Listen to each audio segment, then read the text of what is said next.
Ethan Cole had exactly 3 seconds to decide if he would die tonight. The black SUV's engine roared. The girl's scream cut through the winter air like shattered glass. His son stood 5 feet away, clutching a backpack decorated with cartoon dinosaurs. In that frozen moment, every instinct screamed at Ethan to protect Noah, to turn away, to pretend he hadn't seen the man's hand clamped over the teenager's mouth as he dragged her toward the vehicle's open door. But Ethan's feet were already moving, his body making a choice his mind hadn't fully processed. He pushed his 6-year-old son toward the grocery store entrance and ran straight into the kind of violence that lives in nightmares. Before we dive into this incredible true story of courage, sacrifice, and the family that formed from a single moment of bravery, please hit that like button and drop a comment telling me what city you're watching from. I want to see how far this story travels. Now, let's begin. The afternoon had started like every Thursday for the past 6 months. Predictable, exhausting, and carefully structured around the fragile routine that kept Ethan Cole's life from falling apart completely. He'd picked Noah up from Riverside Elementary at 3:15, exactly on time because being late meant anxious calls from the school office and the sick feeling of letting his son down. Again. They'd driven across town to Miss Patricia's art studio, where Noah spent an hour covering himself in paint while creating what he proudly called abstract masterpieces that looked suspiciously like dinosaurs eating pizza. Ethan had sat in the waiting area, laptop balanced on his knees, responding to work emails and pretending he wasn't watching the clock with the intensity of a man defusing a bomb. Single parenthood was like that, a constant awareness of time slipping away, of tasks left undone, of the impossible balance between being present and keeping the lights on. By 5:40, they were finally done. Noah emerged from the studio with paint on his nose, his jacket, and somehow, mysteriously, the back of his neck. His gap-toothed grin was so pure, so unselfconsciously joyful, that Ethan felt the familiar tightness in his chest, the mixture of fierce love and bone-deep fear that had become his constant companion since Sarah died. "Dad, look!" Noah held up a painting that appeared to feature a green creature with too many legs. "It's a T-Rex fighting an octopus in space." "That's incredible, buddy." Ethan ruffled his son's hair, carefully avoiding the still wet paint. "But that T-Rex looks suspiciously like it has 8 arms." "It's a space T-Rex, Dad. They're different." Noah's logic was, as always, unassailable.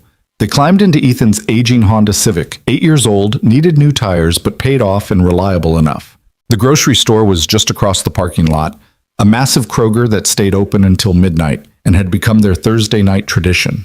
Shopping with a 6-year-old was an adventure in negotiation and distraction, but it beat adding another errand to tomorrow's impossible schedule. The parking lot was half empty in the winter dusk, that strange in-between time when the after-work rush had ended and the evening shoppers hadn't yet arrived. Overhead lights flickered on in sections, casting long shadows across the asphalt. The temperature had dropped with the sun, and Ethan's breath formed small clouds in the air as they walked hand in hand toward the store entrance. "Can we get the cereal with the marshmallows?" Noah asked, his standard opening gambit in their weekly shopping negotiations. "We'll see," Ethan replied, the universal parent phrase that meant, "Probably not, but I don't want to start this argument yet."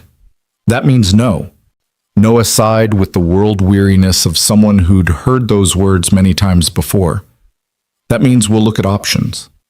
Ethan squeezed his son's hand gently. "Maybe we can find something with less sugar and more." The scream cut him off mid-sentence. It wasn't loud. That was what made it so chilling.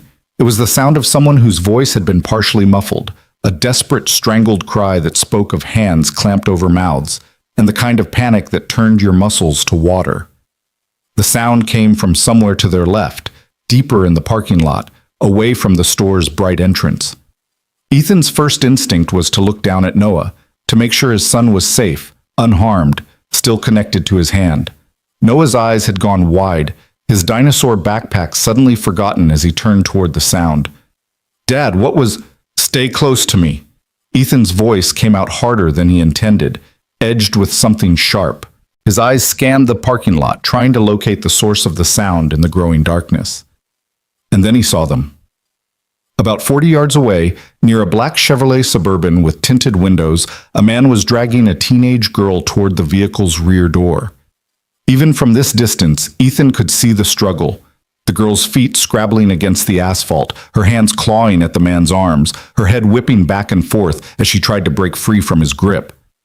The man was large, wearing a dark jacket and baseball cap pulled low, and he moved with the kind of determined violence that said this wasn't his first time. The girl's bag had fallen to the ground. One of her shoes was missing. And as Ethan watched, frozen for a heartbeat that felt like eternity, the man wrenched open the SUV's door and started forcing her inside. Time did something strange then. It didn't slow down exactly. Ethan would remember every detail with crystal clarity later, but in the moment, everything seemed to happen in rapid, disconnected flashes. His brain cataloged the scene with mechanical precision even as his body began to move. The parking lot was nearly empty. No one else was close enough to see. The girl was fighting, but she was losing. The man was going to get her into that vehicle, and once that door closed, she would vanish into the kind of nightmare that parents whispered about and tried not to imagine. Ethan looked down at Noah. His son's face had gone pale, his small hand gripping Ethan's fingers with sudden, crushing strength. Noah had seen it too. He knew something terrible was happening, even if he didn't fully understand what. Every atom of Ethan's being screamed at him to protect his child, to turn around, walk into the brightly lit grocery store, find a manager, call the police, let someone else handle this. Noah needed him. Noah was standing right here, vulnerable and small, and depending on his father to keep him safe. What kind of person ran toward danger when their 6-year-old son needed them?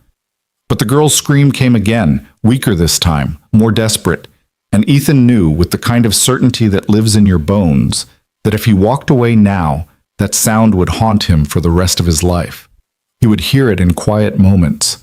He would see her face in every newspaper story about missing girls. He would know that he had made a choice, and someone had disappeared because of it. Sarah had always said he had too much of his father in him, that stubborn, self-destructive instinct to step between danger and the vulnerable, consequences be damned. His wife had loved him for it and been infuriated by it in equal measure.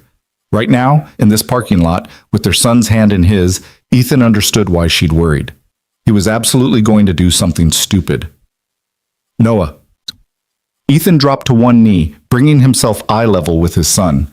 His hands gripped Noah's small shoulders, and he forced his voice to stay calm, even though his heart was hammering against his ribs. Noah, I need you to listen to me very carefully, okay? Dad, what's happening? Noah's voice trembled. I need you to run to the store entrance right now. Don't stop. Don't look back. When you get inside, find someone who works there, someone with a name tag, and tell them to call 911. Can you do that? But Dad, Noah. Ethan made his voice firm, the tone he used when there was no room for negotiation. Run to the store. Tell them to call the police. Tell them there's an emergency in the parking lot. Say it back to me. Run to the store, find someone, call 911, emergency in the parking lot. Noah's chin trembled, but his voice was steady. But what are you going to do? Ethan pulled his son into a quick, fierce hug. He smelled like paint and grape juice and the strawberry shampoo they used because it didn't sting if it got in his eyes. For one heartbeat, Ethan let himself feel the solid warmth of his child, this person he loved more than breathing, this little boy who had already lost his mother and couldn't lose his father too. I'm going to help someone, Ethan said. Now run, fast as you can. He released Noah and gave him a gentle push toward the store entrance. His son hesitated for one more second, long enough for their eyes to meet, for Ethan to see the fear and confusion and trust all mixed together in Noah's face. And then the boy ran. Ethan watched just long enough to see Noah's small form sprinting toward the bright lights of the grocery store entrance, his dinosaur backpack bouncing with each step. Then he turned back toward the black SUV, and everything else fell away. The man had gotten the girl halfway into the vehicle. She was still fighting, her legs kicking wildly, but she was clearly weakening. From this distance, Ethan could hear the man's voice, low, threatening, the words indistinct but the tone unmistakable. This was someone used to intimidation, to overpowering, to getting what he wanted through force. Ethan started running. He wasn't in particularly good shape. The last time he'd exercised with any regularity had been 3 years ago, before Sarah got sick, when they'd still had the energy and time for morning jogs together. Now his days consisted of sitting at a desk, driving to and from school pickups, and occasionally chasing Noah around the backyard. His lungs burned almost immediately as he sprinted across the parking lot, and his dress shoes, worn leather Oxfords that desperately needed replacing, slapped loudly against the asphalt. The sound must have alerted the attacker. The man's head whipped around, and even from 20 yards away, Ethan could see his expression change. Surprise, then calculation, then cold determination. This wasn't someone who scared easily. "Hey!" Ethan's shout came out rougher than he intended, his breath already ragged. "Let her go!" The man said something to the girl, something that made her go suddenly still, and then he released her and turned fully toward Ethan. The girl collapsed, half in, half out of the SUV, gasping. Ethan had maybe 10 yards to close before he reached them. His mind was racing, trying to remember the self-defense class he'd taken in college 15 years ago, trying to plan what he would do when he actually reached this man who was significantly larger and clearly more prepared for violence than Ethan had ever been. He had no plan. He was operating on pure adrenaline and the knowledge that turning back wasn't an option anymore. The man took 2 steps forward, meeting Ethan's charge, and that was when Ethan realized just how badly he'd misjudged this situation. The attacker moved with the fluid confidence of someone who knew how to fight, his weight balanced, his hands already coming up in a defensive posture that spoke of training or experience or both. Ethan had time to think, "I've made a terrible mistake," before the man's fist connected with his jaw. The punch wasn't Hollywood dramatic. It didn't send Ethan flying backward through the air or cause him to see cartoon stars. It was just sudden, shocking pain, a burst of white light behind his eyes, and the immediate taste of copper in his mouth. The world tilted sideways, and Ethan's legs forgot how they worked. He stumbled, barely kept his feet under him, and raised his arms in some clumsy approximation of defense. The man didn't give him time to recover.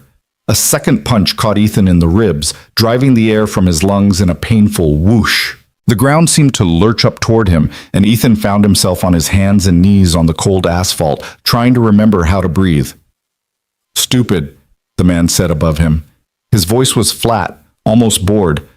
"Should have minded your own business." Through the haze of pain, Ethan heard the girl moving, a scraping sound as she tried to pull herself out of the SUV. The man heard it too. He turned away from Ethan, dismissing him as neutralized, and reached for the girl again. That was his mistake. Ethan might not have been a fighter, but he was a father. He'd spent 6 years being woken up by nightmares and twisted ankles and stomach flus. He'd functioned on 4 hours of sleep while holding down a full-time job. He'd learned to push through exhaustion and fear and pain because someone small and helpless depended on him, and giving up simply wasn't an option. He wasn't going to quit now. Ethan lunged forward from his position on the ground, wrapping both arms around the man's legs in something that was part tackle, part desperate grab. It wasn't graceful or tactical. It was just the only thing he could reach. They went down together in a tangle of limbs, the man's knee catching Ethan in the shoulder, someone's elbow slamming into someone else's face. "Get out of here!" Ethan shouted toward the girl, his voice strained. "Run!" The man was swearing now, trying to shake Ethan off, but Ethan held on with every ounce of strength he had. They rolled across the asphalt, Ethan taking the worst of it, feeling the rough surface scraping through his jacket and shirt, tearing skin. The man got an arm free and brought his elbow down hard into Ethan's back, once, twice, 3 times. Each impact sent jolts of pain through Ethan's spine, made his grip weaken. But he didn't let go. The girl was screaming again, but this time it was different. She was screaming for help, her voice carrying across the parking lot. Somewhere in the distance, Ethan heard other voices, people responding, but they seemed impossibly far away. The man realized what was happening. He changed tactics, no longer trying to pull free, but instead focusing all his violence on making Ethan release him. A punch caught Ethan in the temple, making his vision swim with black spots. Another hit his ribs in the same place as before, and something made a concerning cracking sound that Ethan knew would hurt much worse once the adrenaline wore off. "Let go!" The man's voice had lost its flat calm. He sounded angry now, almost panicked. Ethan's response was to hold tighter, even though his arms were shaking with the effort, even though blood from his split lip was running down his chin, even though every breath sent sharp pains through his chest. He didn't have words anymore. He just had this. His arms locked around this man's legs. His entire world narrowed to the single purpose of not letting go. The man slammed Ethan's head against the asphalt. Once. Twice. On the third impact, Ethan's grip finally loosened, his arms going weak as stars exploded across his vision. He felt the man pull free, heard the scrambling sounds of movement, tried to force his body to respond but found himself unable to do more than lie there, tasting blood and asphalt. This was it then. He'd tried and failed. The man would grab the girl, get in the SUV, and disappear, and Ethan would lie here bleeding in a parking lot, having accomplished nothing except getting himself beaten half to death and traumatizing his son in the process. But then other voices, closer now, multiple people, shouting, running footsteps. Someone yelling, "I called the cops," and someone else yelling, "Get away from her." The cavalry had arrived, drawn by the girl's screams and Ethan's desperate struggle. There were witnesses now, people with phones, people recording, people forming a barrier between the attacker and any chance of escape. Through his blurred vision, Ethan saw the man make a split-second decision. He abandoned the girl, sprinted for the SUV's driver door, and threw himself inside. The engine roared to life, tires squealed, and the vehicle lurched into motion, speeding toward the parking lot exit. But it only made it about 50 yards before it had to stop. Another car was blocking the way, having pulled across the exit lane deliberately. Behind the wheel, a middle-aged woman with her phone to her ear was describing the SUV to what had to be a 911 dispatcher. The man tried to back up, to find another route, but more cars were moving now, boxing him in, people who had decided they weren't going to let him escape. Ethan managed to roll onto his side in time to see the man abandon his vehicle and run on foot, disappearing into the gathering darkness at the edge of the parking lot. It didn't matter. The sirens were already audible in the distance, getting closer. He wouldn't get far. Someone knelt beside Ethan. Sir, don't try to move. Ambulance is coming." Ethan tried to respond but only managed to groan. His entire body hurt in ways he didn't know were possible. His head felt like it had been split open. His ribs screamed with each breath. The left side of his face was already swelling, his eye puffy and half closed. "Where's my son?" he managed to whisper. "Noah, grocery store." "Someone's getting him," the voice assured him. "He's safe. He's the one who got help. That little boy ran in screaming for someone to call 911. He saved you both." The relief that washed through Ethan at those words was so powerful it nearly knocked him unconscious. Noah was safe. Noah had done exactly what Ethan had told him to do. His brave, smart, wonderful boy. "The girl?" Ethan asked. "She's okay. Shaken up, but okay. You got to her in time." More people were gathering now, forming a protective circle. Someone was draping a jacket over Ethan's shoulders. Someone else was talking to the teenage girl, who was sitting on the ground near the SUV, hugging her knees to her chest and sobbing. She looked young, 15, maybe 16, with long dark hair and a torn jacket. Her face was bruised, her eyes wide with shock. The sirens were very close now. Flashing lights painted the parking lot in alternating red and blue, turning everything into a surreal, dreamlike scene. Ethan let his head rest against the asphalt and closed his eyes, just for a moment, just to rest. "Dad!" Noah's voice cut through the haze like a lifeline. Ethan forced his eyes open to see his son running toward him, a police officer trying and failing to keep him back. Noah's face was streaked with tears, his eyes huge and terrified. "I'm okay, buddy," Ethan managed, though speaking made his jaw throb. "I'm okay." Noah crashed to his knees beside Ethan, his small hands hovering over his father's battered face like he wanted to touch but was afraid to hurt him. "You're bleeding," he whispered. "Dad, you're bleeding a lot." "Just looks worse than it is." Ethan tried to smile, though he suspected it came out more like a grimace. "You did so good, Noah. You were so brave. I'm so proud of you." "You said to run to the store," Noah said, his voice breaking. "You said to get help, and I did, but you were out here getting hurt, and I couldn't. Hey, look at me." Ethan caught his son's hand, held it despite the pain that shot through his arm at the movement. You saved us. You understand? You did exactly the right thing. You're my hero." The paramedics arrived then, gently moving Noah aside so they could assess Ethan's injuries. He let them work, answering their questions when he could, allowing them to shine lights in his eyes and probe his ribs and check his skull for fractures. The police were everywhere now, securing the scene, interviewing witnesses, examining the abandoned SUV. Through it all, Ethan kept his eyes on Noah, who was being looked after by a kind-faced female officer. His son was wrapped in someone's jacket, clutching his dinosaur backpack to his chest like a lifeline. Their eyes met across the chaos, and Ethan tried to communicate everything he couldn't say out loud, that he loved him, that he was sorry for scaring him, that everything was going to be okay. He hoped it was true. They loaded Ethan onto a stretcher eventually, despite his protests that he could walk. One of the paramedics, a young woman with kind eyes and firm hands, wasn't having any of his objections.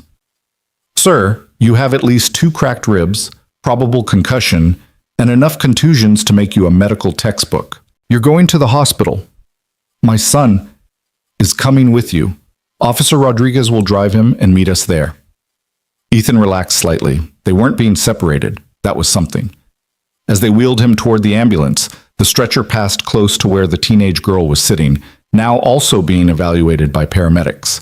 She looked up as they went by, and their eyes met for the first time since it had all started. Hers were brown, red-rimmed from crying, and filled with something that looked like disbelief mixed with gratitude. "Thank you," she whispered. "Thank you for—" Her voice broke, and she couldn't finish. She didn't need to. Ethan managed a small nod. "What's your name?" he asked. "Maya. Maya Reynolds." "I'm Ethan. That's Noah." He gestured with his chin toward his son. "You're safe now, Maya. Okay? You're safe." She nodded, tears streaming down her face, and then the paramedics were loading Ethan into the ambulance and Noah was climbing in after him, and the doors were closing on the scene in the parking lot.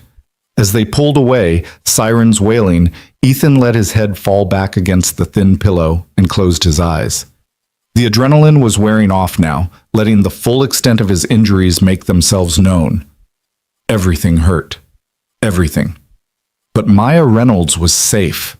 The man was in custody.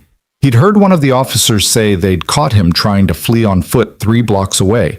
And Noah was here, his small hand wrapped around Ethan's, his presence the only anchor Ethan needed.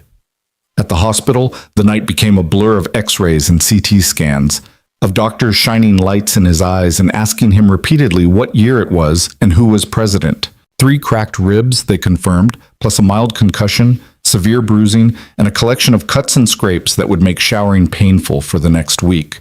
They wanted to keep him overnight for observation. Noah refused to leave his side, even when the nurses tried to set him up in the waiting room.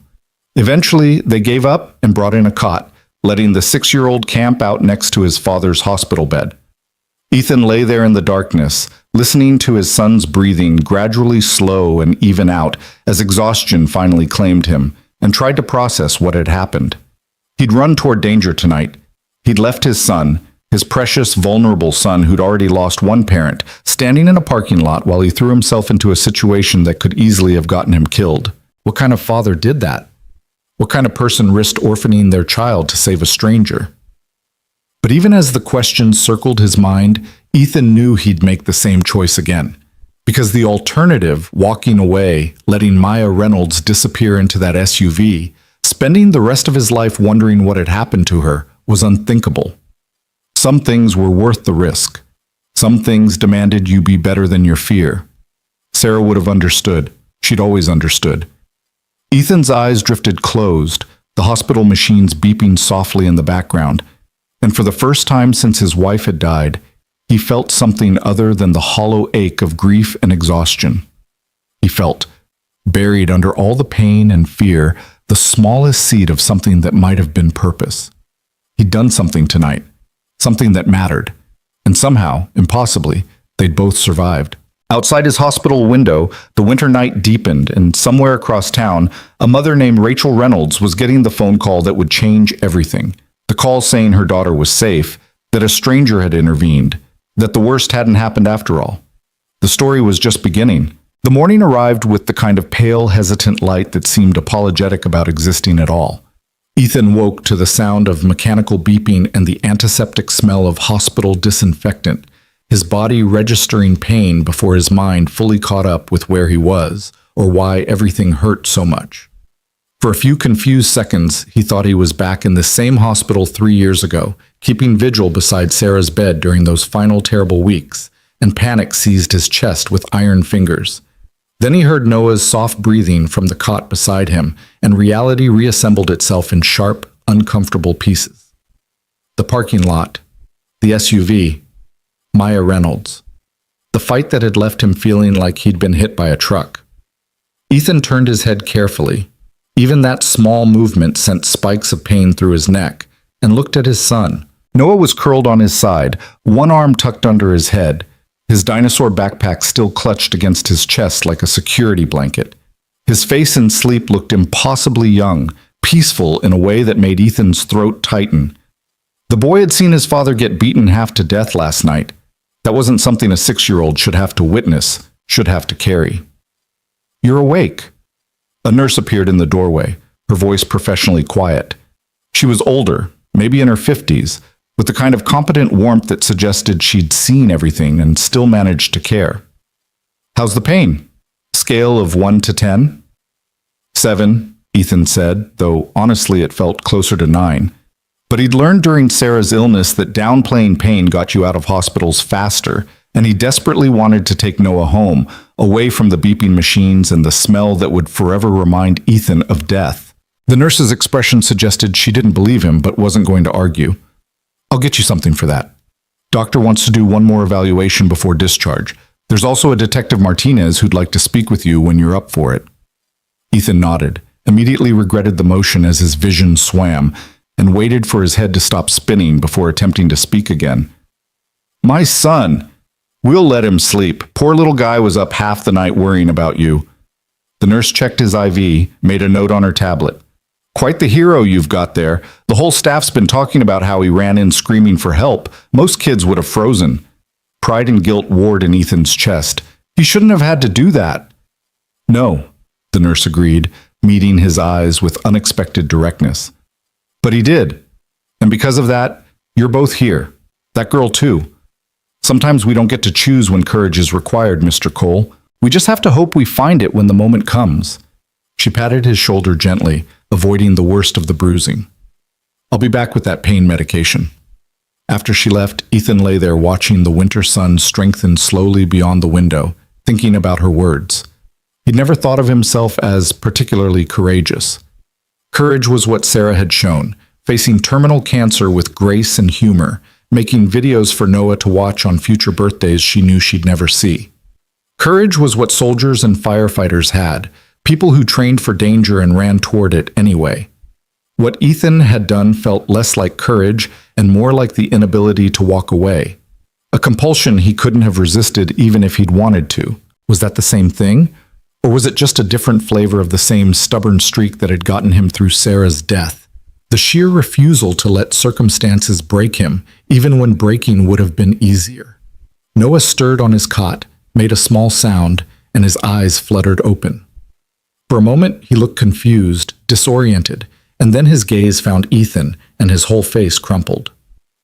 "Hey, buddy." Ethan held out his hand, and Noah scrambled up, crossing the small space between them to grab it with both of his own. "I'm okay. See? Still here." "You looked so bad last night," Noah whispered, his voice thick with tears he was trying not to shed. "There was so much blood, and you couldn't stand up, and I thought, come here." Ethan shifted carefully to make room on the hospital bed, biting back a gasp as his ribs protested the movement. Noah climbed up next to him, gentle despite being 6, and Ethan wrapped an arm around his son's small shoulders. They lay there together in the early morning light, Noah's head pressed against Ethan's shoulder, both of them taking comfort in the solid reality of the other's presence. "I'm sorry I scared you," Ethan said softly. "That wasn't fair to you." "Why did you do it?" Noah's question was muffled against Ethan's hospital gown. "Why didn't you just call the police like you told me to?" It was a fair question, a good question. The kind of question Ethan had been asking himself all night during the moments when sleep wouldn't come. He tried to find an answer that would make sense to a 6-year-old, that wouldn't sound like he'd valued a stranger's life over being there for his own son. You know how sometimes you see something happening on the playground, Ethan began slowly, and you know it's wrong, and you know someone should help, but everyone's just watching? Noah nodded against his chest. Last night, I was the only one close enough to help right then. If I'd waited, if I'd walked away to call for help, it might have been too late. Sometimes you have to act first and think later. But you could have died. Noah's voice was very small. Like Mom. There it was. The fear that lived in both of them now, the shadow that followed every cough, every late arrival, every moment when the world felt too fragile to trust. Noah had learned too young that parents could disappear, that safety was an illusion, that the people you loved most could be taken without warning. I could have, Ethan admitted, because lying would have been worse. And if I had, that would have been terrible. You would have been so sad and angry and scared. But that girl, Maya, she would have disappeared. And her family would have been sad and angry and scared too, forever, not knowing what happened to her. He paused, trying to find the right words. I don't know if I made the right choice, Noah. I just made the only choice I could live with. Noah was quiet for a long moment, processing this with the serious intensity he brought to everything. Finally, he said, Mom would have done the same thing. She always said you help people even when it's hard. Ethan felt his eyes burn with tears he couldn't quite hold back. Yeah, she would have. They stayed like that until the nurse returned with pain medication, and the doctor arrived for his evaluation. The doctor was young, energetic, and entirely too cheerful for someone examining a man who looked like he'd gone 3 rounds with a heavyweight boxer. He poked and prodded, asked Ethan to follow a light with his eyes, tested his reflexes, and finally declared him fit for discharge with a lengthy list of instructions about rest, ice, and signs of complications to watch for. You're lucky, the doctor said, making notes on his tablet. Could have been a lot worse. Try not to make a habit of this, okay? Wasn't planning on it, Ethan assured him. Detective Martinez arrived as Ethan was getting dressed, moving gingerly to avoid jarring his ribs.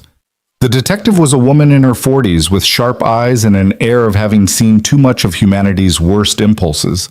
She waited patiently while Ethan struggled into his shirt. Someone had brought clothes from his house, though he couldn't remember giving anyone his address, and then gestured to the chair beside his bed. Mind if we talk for a few minutes? Ethan nodded, then caught himself and just said, sure, instead. Noah had been taken by the nurse to get breakfast, giving them privacy. Detective Martinez pulled out a small notebook, the old-fashioned paper kind rather than a tablet. First, I want to thank you for what you did last night. Zachary Hendricks, that's the man you stopped, is wanted in 3 states for kidnapping, assault, and trafficking. We've been looking for him for 8 months. Maya Reynolds would have been his 4th victim that we know of. Because you intervened, she's home safe, and he's in custody. The words landed with unexpected weight. 4th victim. That meant 3 other girls who hadn't been as lucky. 3 families destroyed. Ethan felt simultaneously sick and grateful that he hadn't known this last night, hadn't understood exactly what he was running toward. I need to get your statement, the detective continued. Walk me through everything from the moment you first became aware of the situation. Ethan did, starting with the scream in the parking lot and ending with waking up in the hospital. Detective Martinez listened without interrupting, taking occasional notes, her expression carefully neutral. When he finished, she asked a few clarifying questions about the timeline, about exactly what Hendricks had said, about whether Ethan had seen anyone else in or near the vehicle. And you'd never seen Maya Reynolds before last night? She asked. No connection to her family, her school, anything? Never. Didn't even know her name until after. The detective nodded, making a final note. Hendricks is claiming you attacked him unprovoked. Says he was helping Maya, that she'd fallen, and he was trying to get her medical attention, and you came out of nowhere and assaulted him. Ethan stared at her. That's insane. She was screaming, fighting him. There were witnesses. I know, we have multiple witness statements that corroborate your version, plus security footage from the store's parking lot that shows the struggle. He's grasping at straws. Detective Martinez closed her notebook. But I wanted you to be aware he's going that route. His lawyer's probably going to try to paint you as some kind of vigilante, someone with a history of violence or instability. They'll dig into your background, your life. It won't go anywhere. The evidence is too clear, but it might get uncomfortable. I don't have a history of violence. Ethan heard the defensiveness in his own voice. I've never even been in a fight before last night. I know, your record's clean. You're a software engineer, single father, by all accounts a regular guy who did something extraordinary. She stood, tucking the notebook into her jacket pocket. But lawyers do what lawyers do. Just wanted you prepared. She paused at the door, turned back. Maya's mother wants to see you, Rachel Reynolds. She's called the hospital 3 times this morning asking if you're awake. I told her to give you some time, but she's pretty insistent, if you're up for it. Ethan wasn't sure he was up for anything except going home and sleeping for a week, but he heard himself saying, "Okay, yeah, I can talk to her. I'll let her know." Detective Martinez gave him something that might have been a smile. "You did good, Mr. Cole. Don't let anyone tell you different." After she left, Ethan finished dressing and found Noah in the hallway, chocolate milk mustache decorating his upper lip, looking more like his normal self. They went through the discharge process, more forms than seemed reasonable for someone who just wanted to leave, and finally stepped out into the cold December morning. The Honda was in the hospital parking garage, where someone had apparently driven it from the grocery store.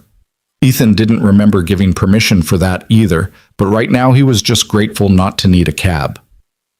Getting Noah buckled into his booster seat sent fresh waves of pain through Ethan's ribs, and by the time he collapsed into the driver's seat, he was sweating despite the cold. "Dad, you look really pale," Noah observed from the back seat. "Just need to get home, buddy, then I'll be fine." The drive back to their small house in the suburbs felt surreal. Everything looked exactly the same. The same streets, same stores, same neighbors' houses, with their holiday decorations still up, even though Christmas had passed weeks ago. But Ethan felt different, like he'd crossed some invisible line and couldn't quite find his way back to the person he'd been yesterday morning. Their house was a modest 3-bedroom ranch that had been too big when they'd bought it, with dreams of more children, too full when it was the 3 of them, and too empty after Sarah died. Ethan pulled into the driveway, noting the lawn needed mowing and the gutters needed cleaning, and the mailbox was still crooked from when Noah had accidentally backed into it with his bike. Normal problems. Manageable problems. Inside, everything was exactly as they'd left it. Noah's art supplies still spread across the kitchen table from yesterday's homework. Ethan's coffee mug from Thursday morning still sitting in the sink. The calendar on the wall still showing Thursday's notation. Pickup N. Art class, grocery shopping. They'd planned to grab dinner at the grocery store deli. Instead, they'd ended up in a hospital. "Can I watch TV?" Noah asked, hovering uncertainly in the doorway like he wasn't sure what the rules were anymore. "Sure. Whatever you want." Ethan lowered himself carefully onto the couch, every muscle protesting. "Actually, come sit with me for a minute first." Noah climbed up next to him, and they sat together in the quiet house, neither of them quite knowing what came next. The enormity of what had almost happened was starting to sink in, not just for Ethan, but for Noah too. His son's hand crept into his, and they sat like that for a long time, drawing comfort from each other's presence. The phone rang around noon, an unfamiliar number. Ethan almost didn't answer, but something made him pick up. "Mr. Cole?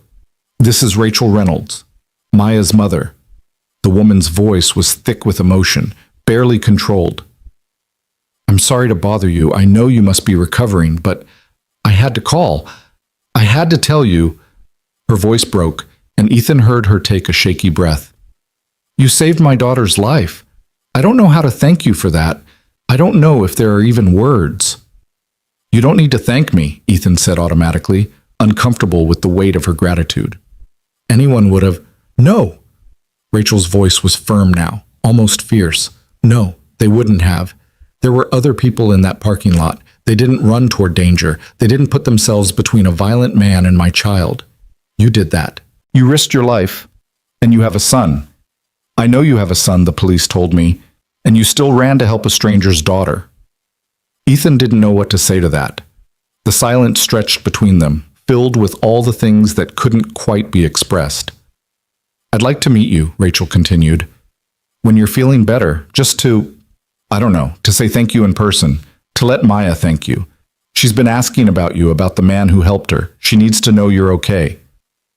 Something in her voice, the rawness of it, the barely suppressed panic, resonated with something in Ethan. He recognized it. It was the sound of a parent who had almost lost their child and was still trying to process the magnitude of that almost. He'd felt it during Sarah's illness, that sick terror every time her condition worsened, the constant awareness that the worst could happen at any moment. Okay, he heard himself say. Yeah, we could do that. They made plans to meet for coffee later in the week, once Ethan's face looked less like he'd been in a car accident. After hanging up, he sat there with the phone in his hand, wondering what you were supposed to talk about with someone whose child you'd saved. It felt too big, too heavy, like trying to have a casual conversation about something that had fundamentally altered the trajectories of multiple lives. The week that followed was strange. Word had gotten out about what happened. A combination of local news coverage and social media meant that Ethan's act was suddenly public knowledge. His phone filled with messages from people he hadn't spoken to in years, everyone wanting to tell him he was a hero, to congratulate him, to express their admiration. Ethan hated it. He wasn't a hero. Heroes were people who rushed into burning buildings or stopped bullets meant for others. He was just a guy who'd made a split-second decision in a parking lot and gotten lucky enough to survive it. The praise felt unearned, embarrassing, like wearing clothes that didn't fit. Noah's school found out, which meant other parents found out, which meant pickup on Monday was an exercise in awkward conversations. Everyone wanted to talk to him, to tell him how brave he'd been, to ask about his injuries. More than one parent said something like, "I don't know if I could have done that," in a tone that suggested they were sure they couldn't have, and Ethan never knew how to respond. Was he supposed to agree? Disagree? Insist that anyone would have done the same, even though he was increasingly certain that wasn't true? What bothered him most was the way people looked at Noah with a kind of pitying admiration, like the boy was some kind of victim-hero hybrid. His son didn't need that. He needed normal. He needed to just be a 6-year-old whose biggest concerns were whether they'd have pizza for dinner, and if his dad would read him an extra story at bedtime. By Wednesday, when they were supposed to meet Rachel and Maya Reynolds at a coffee shop across town, Ethan was tempted to cancel. His ribs still hurt if he moved too quickly. His face had turned an impressive palette of purple, yellow, and green as the bruises evolved. And he was exhausted, not physically tired, but emotionally worn down by the constant attention, the endless retelling, the weight of everyone's expectations about who he was supposed to be now. But he'd made a promise, so Wednesday afternoon found him and Noah walking into a small coffee shop called The Daily Grind, where Rachel Reynolds had said she'd be waiting. She was easy to spot, a woman in her early 40s sitting alone at a corner table, her hands wrapped around a mug like she was trying to draw warmth from it. She looked up as they entered, and Ethan saw the moment she recognized him. Her eyes went wide, then filled with tears, and she stood so quickly she almost knocked over her coffee. "Mr. Cole!" Her voice was barely above a whisper. "Ethan, please." He extended his hand and she took it in both of hers, holding on longer than was strictly comfortable, her grip tight and trembling. "Rachel, and this is..." She looked down at Noah, who was half hiding behind his father's legs. "You must be Noah. Your dad told me about you, about how brave you were." Noah peeked out, studying her with the careful assessment only children seemed capable of. Whatever he saw must have passed muster, because he stepped forward and said, very seriously, "Is your daughter okay? The girl my dad helped?" Rachel's face crumpled slightly, but she held it together. "She is. She's home, she's safe, and she's here, actually. She wanted to come, to meet both of you, but she's..." Rachel gestured vaguely, searching for words. "She's having a hard day. Some days are better than others right now. She's in the car with her older brother. I didn't want to push her if she wasn't ready." Ethan understood. Trauma didn't follow neat timelines or convenient schedules. "That's fine. Whenever she's ready. Or never, if that's what she needs." "Would you... do you think she could just see you Through the window? Rachel looked almost desperate. She keeps asking if you're real, if what happened was real, and I think seeing you might help, but I understand if that's too much. It's fine, Ethan said, because what else could he say? They moved to the window, and Rachel gestured to a silver sedan parked near the entrance. In the back seat, Ethan could make out a teenage girl with long, dark hair. Even from this distance, he could see how she stiffened when she spotted them, how her hand came up to press against the window. Maya Reynolds. She looked different than she had in the parking lot, younger somehow, more fragile. Her face was partially hidden behind oversized sunglasses, but Ethan could see the edge of a bruise on her jaw. She stared at him for a long moment, and then slowly, deliberately, she raised her hand in a small wave. Ethan waved back, and beside him, Noah did too. The girl's shoulders seemed to relax slightly. She said something to whoever was in the front seat, her brother presumably, and then she was opening the car door, stepping out into the cold afternoon. She wants to come in, Rachel said, sounding surprised. She hasn't wanted to go anywhere since, but she's getting out of the car. They watched as Maya walked across the parking lot, moving slowly, carefully, like someone navigating a minefield. She pushed through the coffee shop door and stopped just inside, her hands shoved deep into her jacket pockets, her sunglasses still firmly in place. For a moment, nobody moved. Then Maya pulled off her sunglasses with shaking hands, and Ethan saw her eyes, brown and red-rimmed and full of something that looked like desperate gratitude mixed with bone-deep fear. "You're real," she said. Her voice was rough, barely audible. "I kept thinking maybe I made you up, that maybe no one actually came." "I'm real," Ethan confirmed gently. "And you're safe." Maya nodded, but the motion seemed uncertain, like she wasn't sure she believed it. "Mom says you got really hurt. Because of me." "Not because of you," Ethan corrected firmly. "Because of the man who tried to take you. That's not your fault, Maya. None of this is your fault." She stared at him for a long moment, and Ethan saw her mother's face in hers. The same bone structure, the same fierce determination trying to hold back tears. Then, without warning, Maya stepped forward and wrapped her arms around him in a fierce hug. Ethan froze, every instinct screaming not to cause this traumatized teenager any additional fear, but she was already pulling back, wiping at her eyes. "Thank you," she whispered. "Thank you for not walking away." "You're welcome," Ethan managed, his own voice rough. They sat together at the corner table, the five of them, Ethan and Noah, Rachel and Maya's older brother Marcus, who turned out to be a quiet 19-year-old studying engineering at the community college. It should have been awkward, but somehow it wasn't. Maybe because they'd already been through the worst thing together. Everything else was just conversation. Rachel was a single mother too, Ethan learned. Divorced 3 years ago, working as a nurse at the same hospital where Ethan had been treated. She had the same tired eyes Ethan saw in his own mirror every morning, the same slight edge of panic that came from being solely responsible for keeping small humans alive and functional. Maya was 15, a sophomore at Lincoln High School. She liked art and hated math and was on the junior varsity volleyball team, though she hadn't been back to practice since the incident. She was quieter than her mother, more guarded, but when Noah asked her about her favorite dinosaur, she answered with surprising enthusiasm, and they ended up in a deep discussion about whether velociraptors or T-Rexes would win in a fight. Watching his son interact with Maya, both of them so serious, so earnest, Ethan felt something shift in his chest. This was what he'd saved. Not just a life, but a whole person. Someone with favorite colors and strong opinions about dinosaurs, and a family who loved her. The abstract concept of saving someone became suddenly, viscerally real. They talked for 2 hours, conversation flowing more easily than Ethan would have thought possible. Rachel told stories about Maya as a child, and Ethan found himself sharing stories about Noah, about Sarah, about the strange, difficult beauty of single parenthood. Marcus mostly listened, but occasionally contributed a dry observation that made everyone laugh. And Maya slowly began to relax.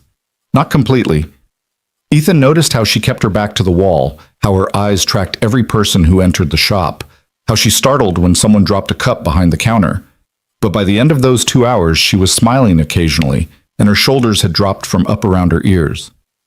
"We should do this again," Rachel said as they prepared to leave, and it didn't sound like a polite obligation. It sounded like a genuine desire for connection. "Maybe dinner? Next week?" Ethan found himself agreeing, even though his life was already too full, too complicated. Maybe that was the point. Maybe adding more complexity, more connection, was exactly what they both needed. As they walked back to their cars, Maya hung back slightly, and Ethan slowed to match her pace. She didn't look at him when she spoke, her eyes fixed on her shoes. "Do you have nightmares?" she asked quietly. "About that night?" Ethan considered lying, considered offering something comforting and false, but Maya deserved honesty. "Yeah," he admitted, "sometimes. I dream that I'm not fast enough, that I don't reach you in time. Or I dream that the man has a weapon I didn't see, and Noah has to watch me." He trailed off, unable to finish the thought. Maya nodded slowly. "I dream that no one comes, that I'm alone, and no one hears me screaming, and I just disappear." She was quiet for a moment. "But then I wake up, and I'm in my room, and my mom's down the hall, and I remember that someone did come. You came." "I wish you didn't have to have those dreams at all," Ethan said. "Me too, but..." Maya finally looked up at him, and her eyes were clear, direct. "My therapist says the nightmares will get better. She says trauma takes time to heal, but it does heal usually, and she says having people who make you feel safe helps." "Your therapist sounds smart." "She is." Maya smiled slightly. "She also says I should tell people when they've helped me. So, you make me feel safe, even just being around you. It's weird, but it's true." Ethan didn't know what to say to that, so he just nodded. They reached the cars, and Maya hugged him again, briefer this time, but just as fierce. Then she climbed into her mother's sedan, and Ethan and Noah got into their Honda, and they drove away in opposite directions, back to their separate lives that were somehow now connected. On the drive home, Noah was uncharacteristically quiet, staring out the window at the passing streets. Finally, he said, "Dad, do you think Maya will be okay? Like, really okay?" Ethan thought about that, about trauma and healing and the long road back from terrible things. "I think she'll have hard days and easier days. I think she'll probably always carry what happened with her, the same way we carry losing Mom. But yeah, buddy, I think she'll be okay. She's got people who love her, and she's brave, and she's getting help. That's a pretty good start." Noah seemed satisfied with this answer. After another moment of silence, he said, "I like them. Maya and her mom. Can we see them again?" "Yeah," Ethan said, surprising himself with how much he meant it. "Yeah, I think we can." The days continued, settling into a new rhythm. The bruises faded, the ribs healed. Life moved forward the way it always did, with grocery shopping and homework and work deadlines and the endless logistics of single parenthood. But something had shifted, some fundamental change that Ethan couldn't quite name. He felt more present somehow, more aware, like he'd been sleepwalking through his life since Sarah died, and had suddenly, violently woken up in that parking lot. The world seemed sharper, more immediate, full of possibility and danger in equal measure. And twice more that month, they met the Reynolds family, once for dinner at a casual restaurant where Maya laughed at Noah's jokes and taught him how to fold his napkin into origami shapes, and once at a park where they walked together in the cold, while the kids ran ahead and Rachel told Ethan about her own struggles with single parenthood, her fears, her failures, her small victories. They were becoming something, these two fractured families. Not quite friends yet, but something more than strangers. Connected by violence, but choosing to stay connected by something gentler, something more intentional. Ethan didn't know where it was leading. He just knew that for the first time in 3 years, when he looked toward the future, it didn't feel quite so empty. February arrived with the kind of cold that made your bones ache, the kind that turned morning frost into art on car windows and made every breath visible. Ethan stood in his kitchen at 6 in the morning, making coffee and watching Noah sleep through the doorway to his bedroom, and realized with something like surprise that he'd been sleeping through the nights lately. No nightmares.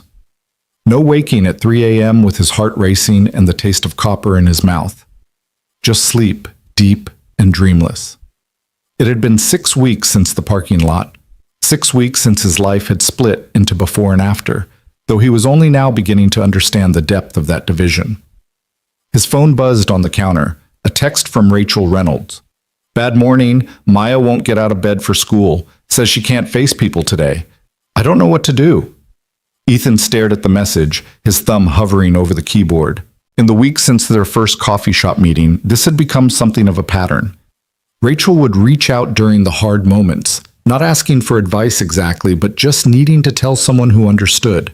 And Ethan found himself responding, offering what he could, which was mostly just presence.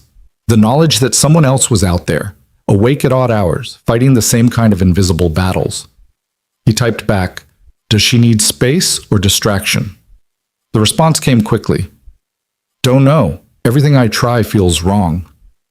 What if Noah and I came by after school, just to say hi, no pressure? She can stay in her room if she wants. A long pause.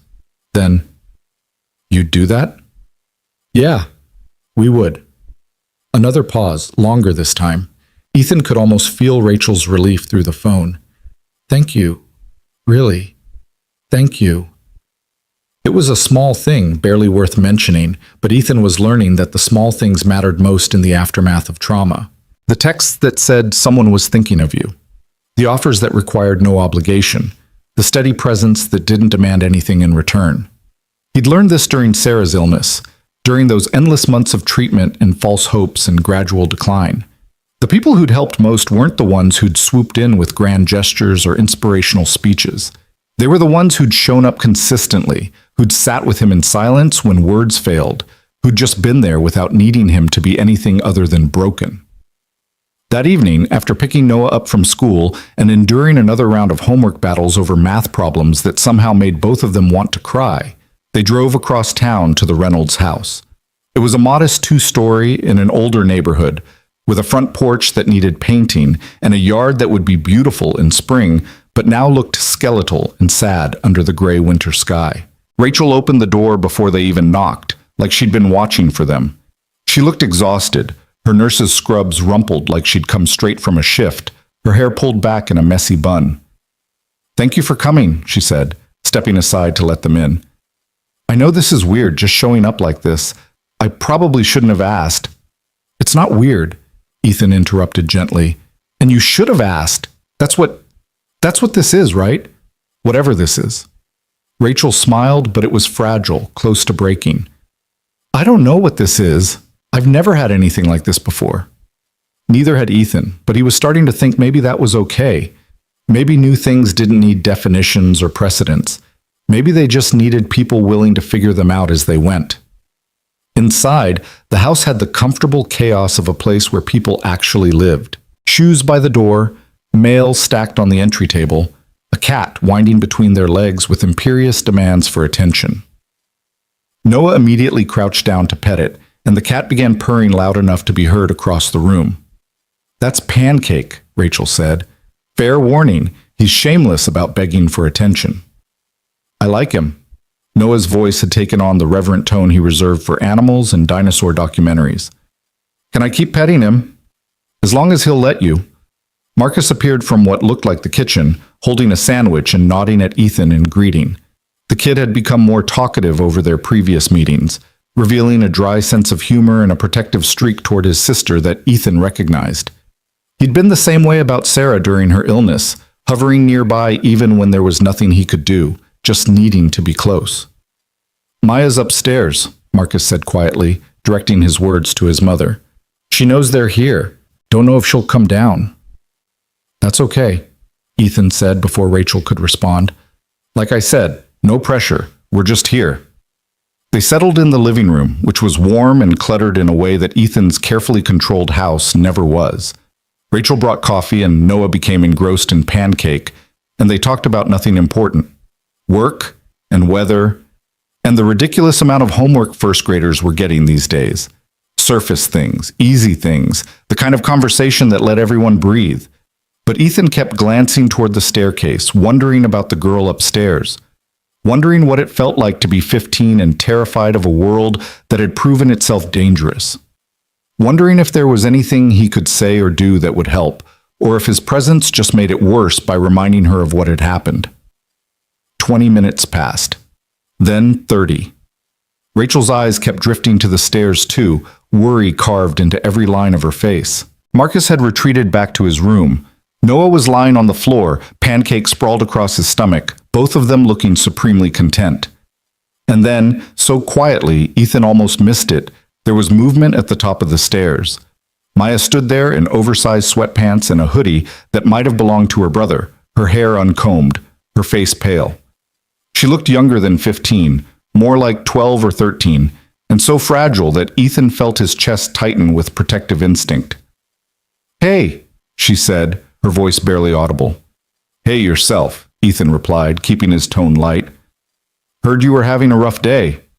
Maya descended a few steps, then sat down right there on the staircase, pulling her knees to her chest. "Every day feels rough lately. Today's just worse."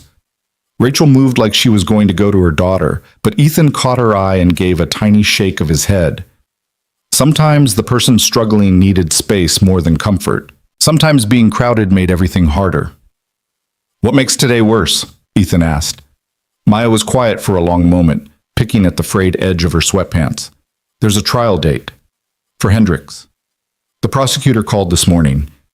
They want me to testify."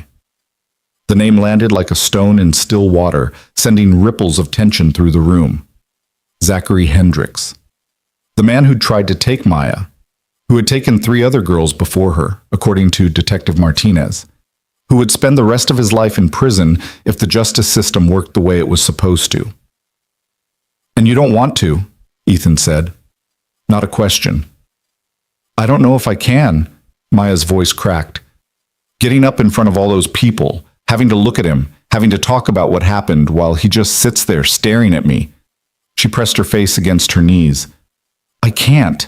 I know the prosecutor says it's important, that my testimony could help convict him, but I can't."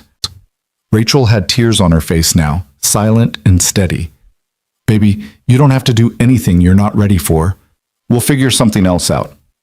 "But what if he gets off because I'm too scared to testify? What if he hurts someone else because I couldn't be brave enough?" Maya looked up and her eyes found Ethan's. "You were brave. When it mattered, when someone needed help, you were brave. I can't even go to school without having panic attacks in the bathroom." Ethan felt the weight of her expectations like a physical thing. She'd built him up into something he wasn't, turned him into some kind of hero figure who had it all together, who moved through the world without fear. And he needed to correct that, needed her to understand that courage wasn't the absence of fear. "Maya, I need to tell you something, and I need you to really hear it, okay?" He waited until she nodded. "That night in the parking lot, I was absolutely terrified, the whole time. When I was running toward that SUV, when I was fighting with Hendricks, when I thought he might kill me, I was scared out of my mind. My hands were shaking so bad afterward that I could barely hold my phone." "But you did it anyway," Maya whispered. "Yeah, but not because I'm naturally brave or fearless or any of that. I did it because sometimes being scared and doing the thing anyway is the only option we have." He paused, trying to find the right words. "You keep comparing yourself to me, to that moment. But Maya, you fought him. Before I got there, you were fighting. You didn't just let him take you. You screamed, you struggled, you fought like hell. That's brave." "It didn't feel brave, it felt like panic." "Brave things usually do." Ethan leaned forward slightly. "And if you decide you can't testify, that doesn't make you weak or less brave. It makes you human. You get to decide what you can handle and what you can't. Nobody else gets to make that call." Maya's eyes were full of tears now, spilling over onto her cheeks. "But I want to be brave. I want to stop being so scared all the time. I want to be able to go to school and volleyball practice and the grocery store without feeling like everyone's looking at me, without checking every car to make sure it's not a black SUV, without—" Her voice dissolved into sobs. Rachel was up the stairs in seconds, wrapping her arms around her daughter, and Maya collapsed into her mother's embrace. They sat there together on the staircase, Maya crying into Rachel's shoulder while Rachel murmured soft reassurances and stroked her daughter's hair. Noah had sat up from the floor, abandoning Pancake, and moved to stand next to Ethan's chair.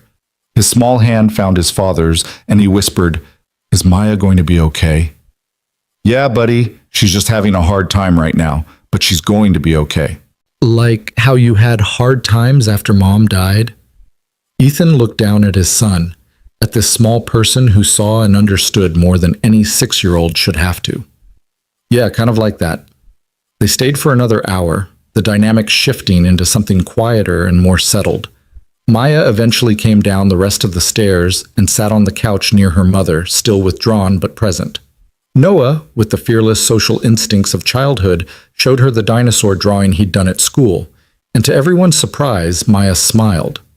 That's actually pretty good, she said, examining the crayon pterodactyl. The proportions are better than most kids your age could do. I practice a lot, Noah said seriously. Dad says practice makes better. Not perfect? Maya raised an eyebrow. Dad says nothing's perfect, so we shouldn't try for it. Just try for better than yesterday. Ethan felt Rachel's eyes on him, a weight he couldn't quite interpret. When he glanced over, she was looking at him with something that might have been gratitude or recognition or maybe just exhaustion. She mouthed, "Thank you," and he nodded, not entirely sure what he was being thanked for, but understanding that sometimes that didn't matter. When they finally left, close to 8 p.m., Maya walked them to the door. She stood there in her oversized hoodie, arms wrapped around herself, and said to Ethan, "Will you come back? Like, regularly?" "If you want us to, yeah." "I want you to." She glanced at Noah, then back to Ethan. "You make things feel less scary. I don't know why, but you do." In the car driving home, Noah fell asleep almost immediately, exhausted by the emotional weight of the evening. Ethan drove through the dark streets, his mind churning through everything that had happened, everything that had been said. He was becoming something to Maya that he hadn't signed up for, a symbol of safety, of protection, of the moment when the worst didn't happen. It was too much weight for one person to carry, too much responsibility. What happened when he inevitably failed to live up to that image? What happened when Maya realized he was just a regular person with his own fears and failures? But even as the thoughts circled, Ethan knew he wouldn't pull away. Couldn't pull away. Because Maya needed consistency right now more than she needed perfection, and he could provide that. He could show up. He could be present. He could offer the steady, boring reliability that trauma recovery actually required, even if it wasn't dramatic or heroic. The visits became regular after that. Twice a week, sometimes 3 times, Ethan and Noah would stop by the Reynolds house. Sometimes they'd stay for dinner, Rachel cooking while Ethan helped Noah with homework at the kitchen table, and Maya drifted in and out, joining the conversation when she felt up to it, retreating when she didn't. Sometimes they'd just sit together in the living room, the adults talking while the kids played with pancake or worked on art projects.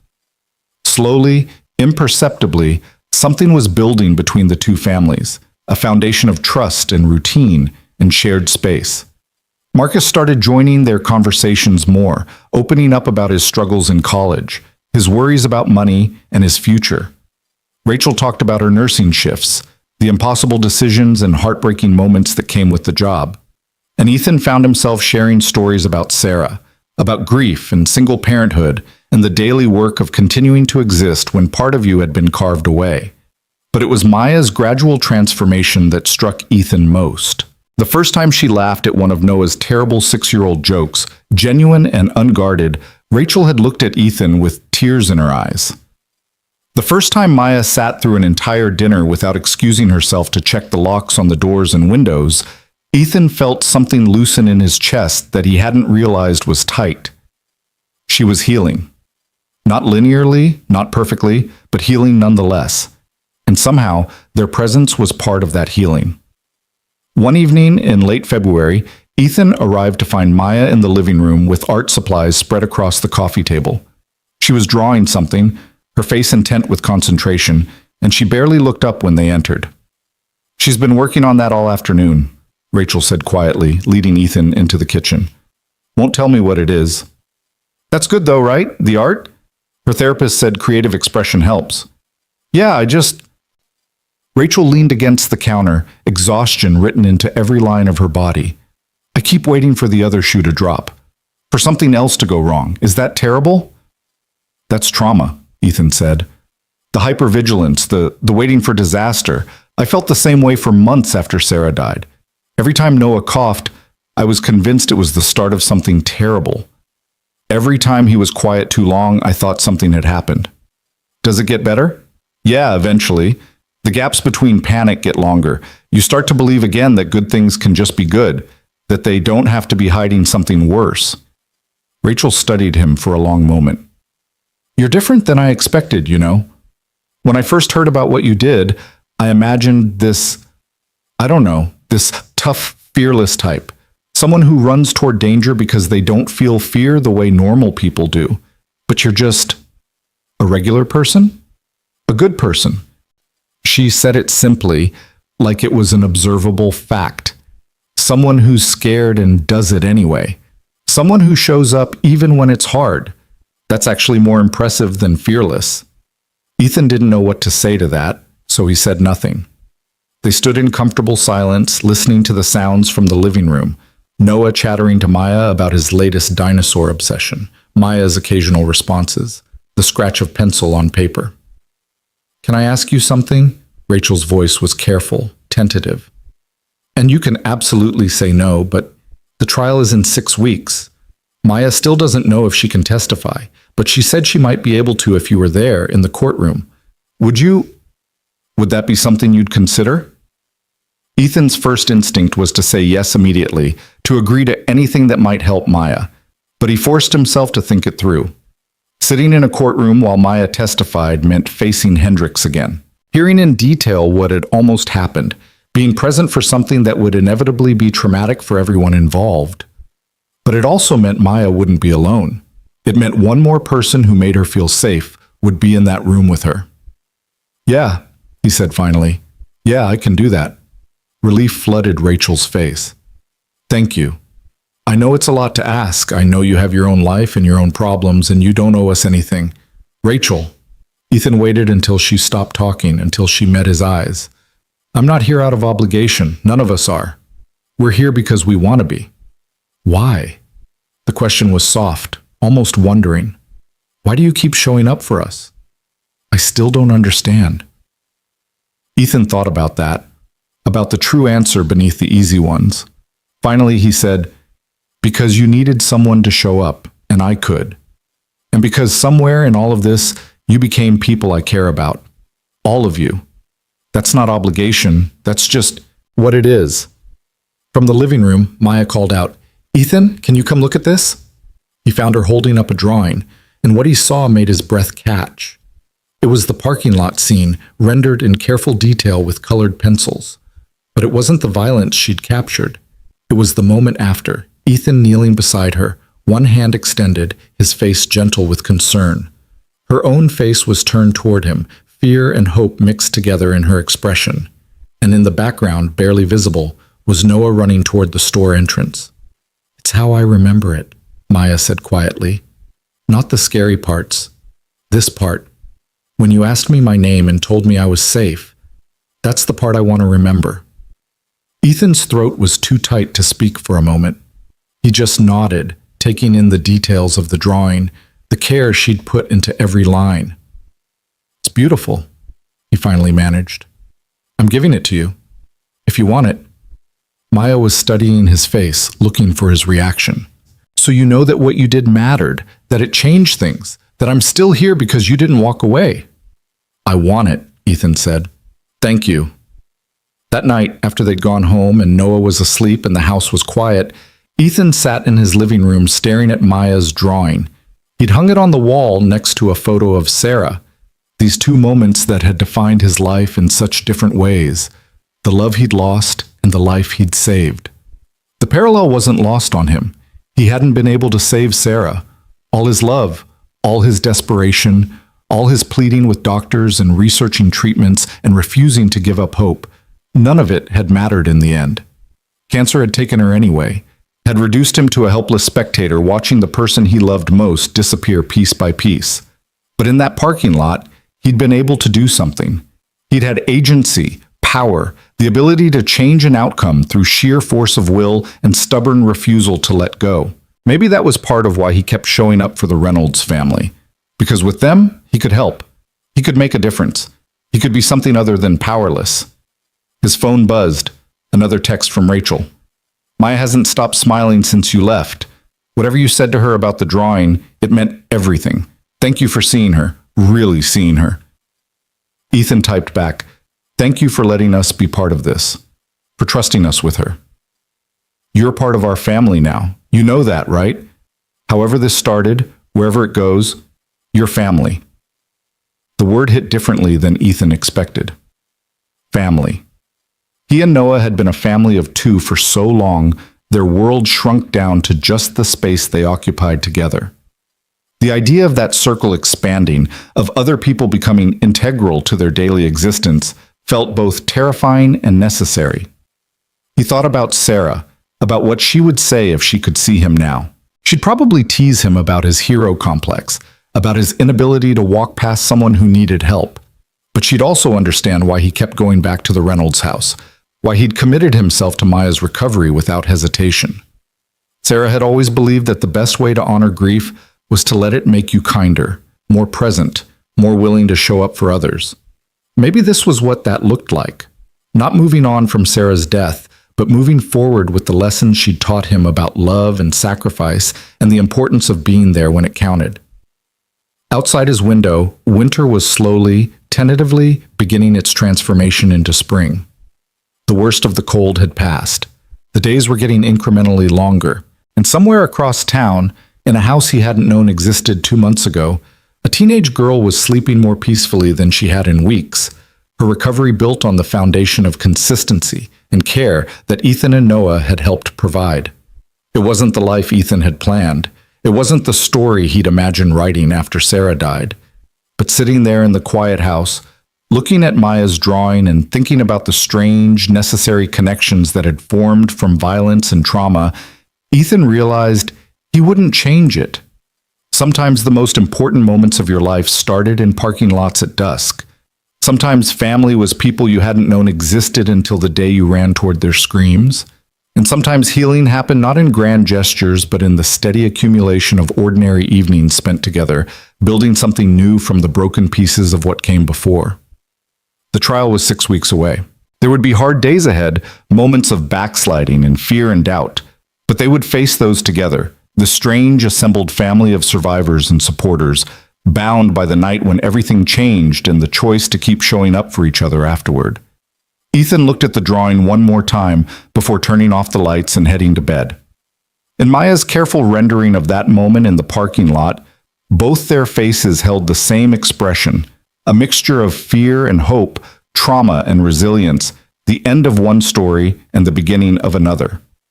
It was, he thought, the most honest thing anyone had ever created about who he really was and what he'd really done. Not a hero.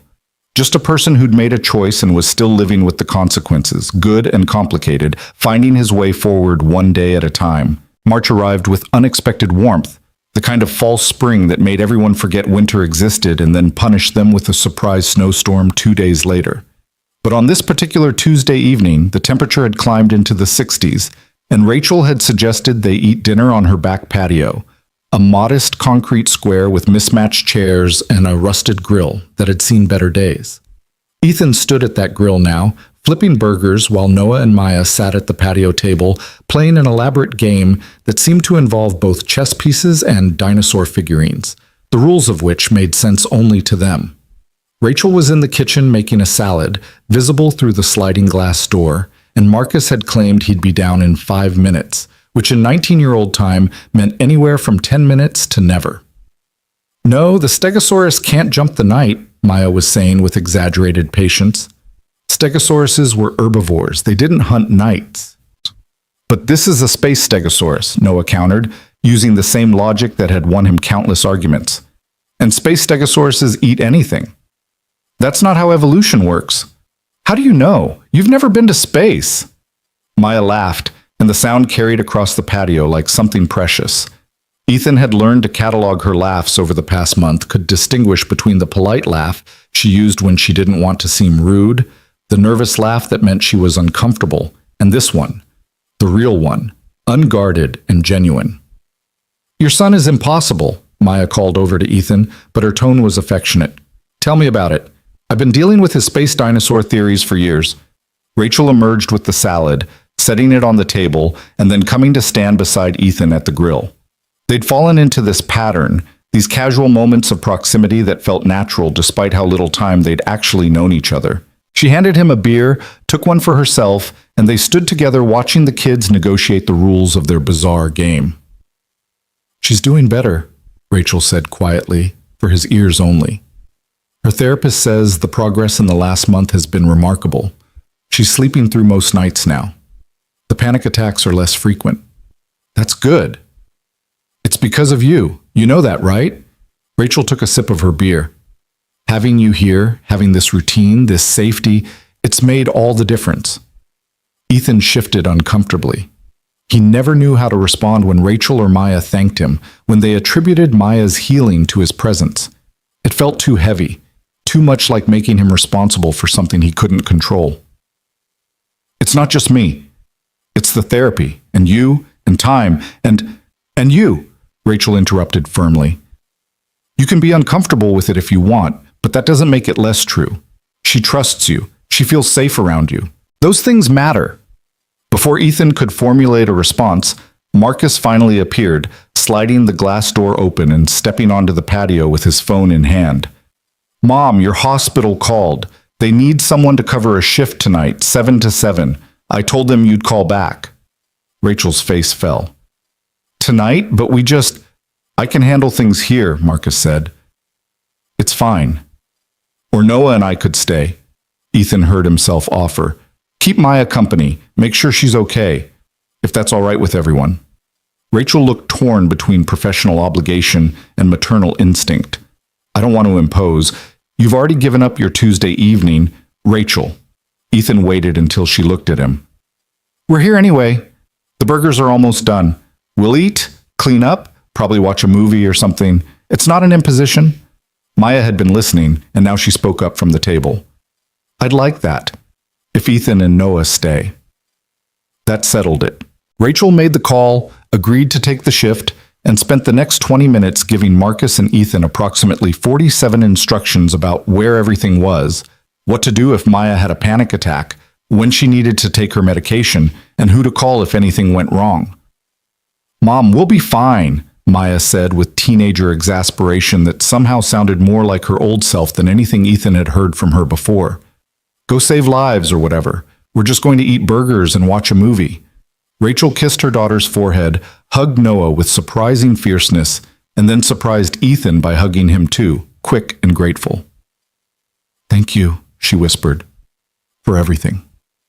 Then she was gone, Marcus retreating to his room to study for midterms, and it was just Ethan, Noah, and Maya in the gathering dusk of the backyard.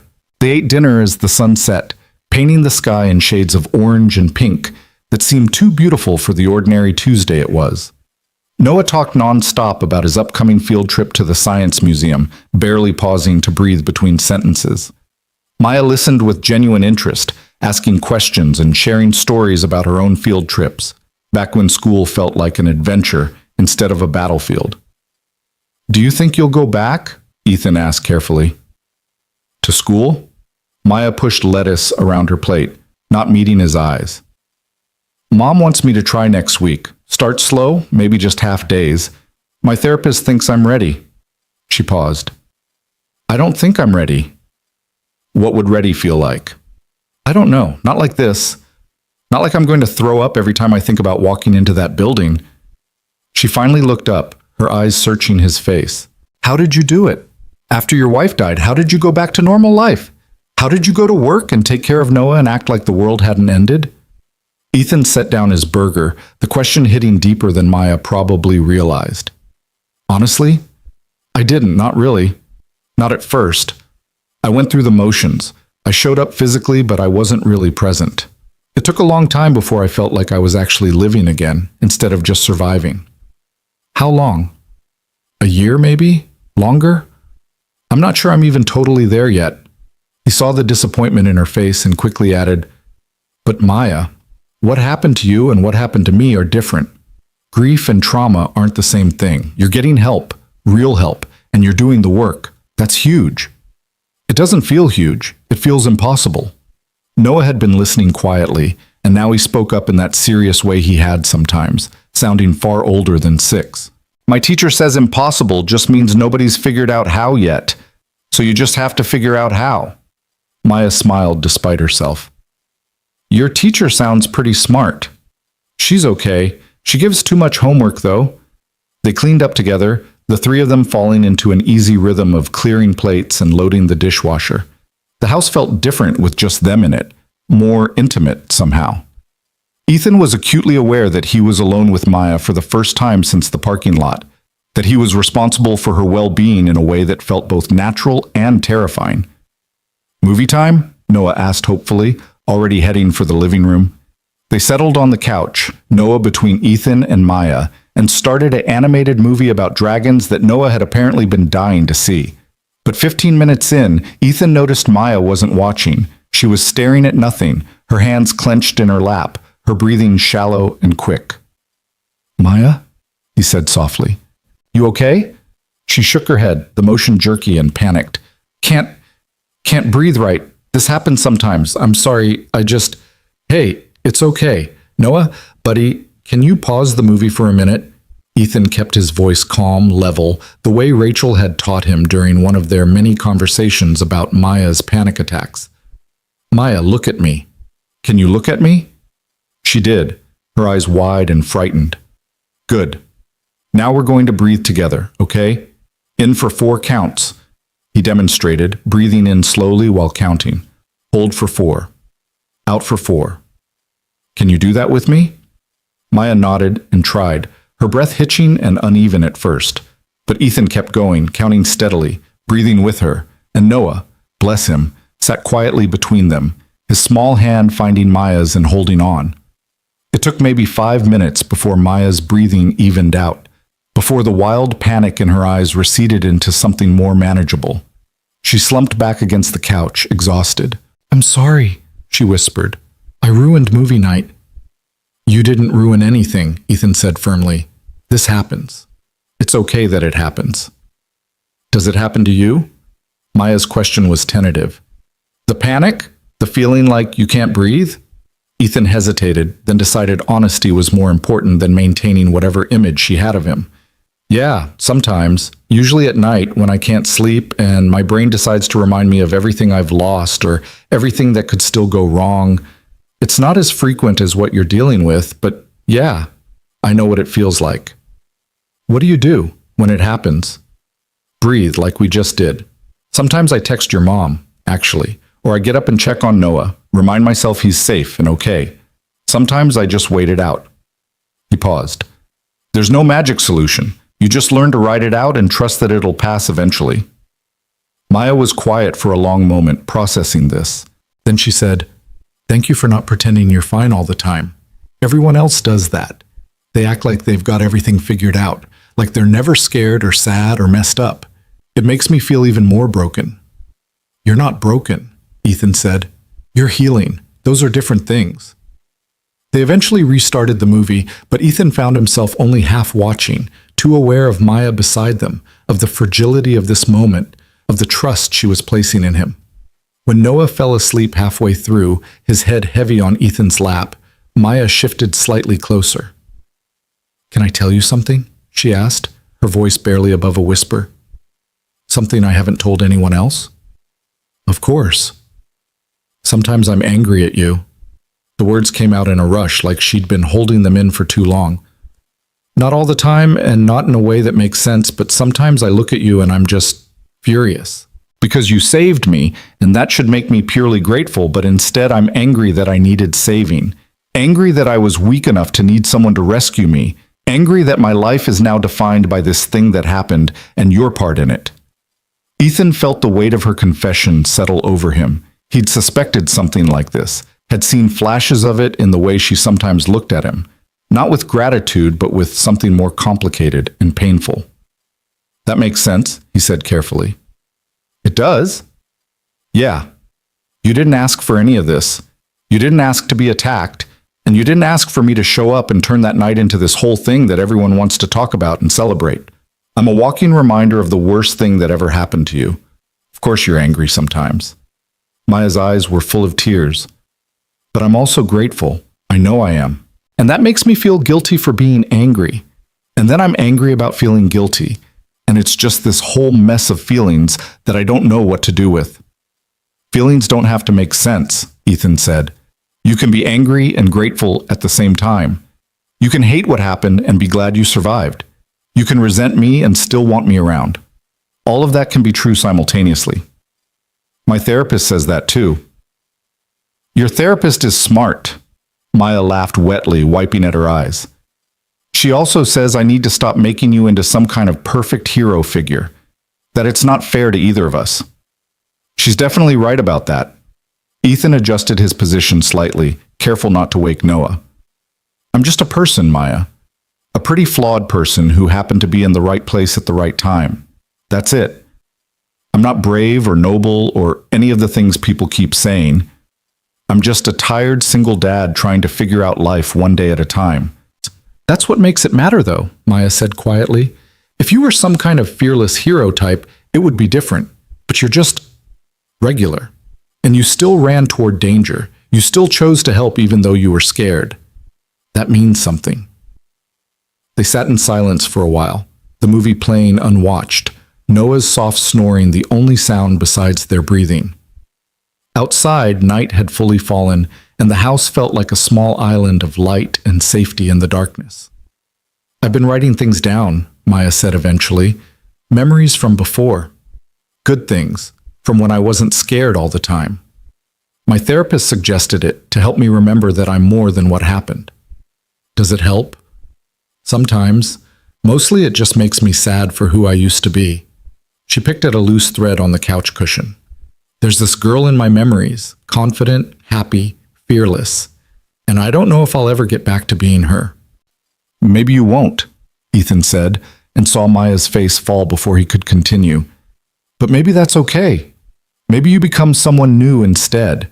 Someone who's been through hell and came out the other side. Someone who knows what fear feels like and chooses to keep going anyway. That person might be even better than who you were before. You really believe that? Ethan thought about Sarah's death, about the person he'd been before cancer had torn through their lives like a hurricane. That Ethan had been more carefree, more optimistic, less aware of how quickly everything could disappear. He'd lost that version of himself and mourned it for a long time. But the person he'd become, scarred and cautious and deeply aware of how precious every ordinary moment was, that person had run toward a stranger's screams in a parking lot. That person had become someone Maya could lean on. Yeah, he said. I really believe that.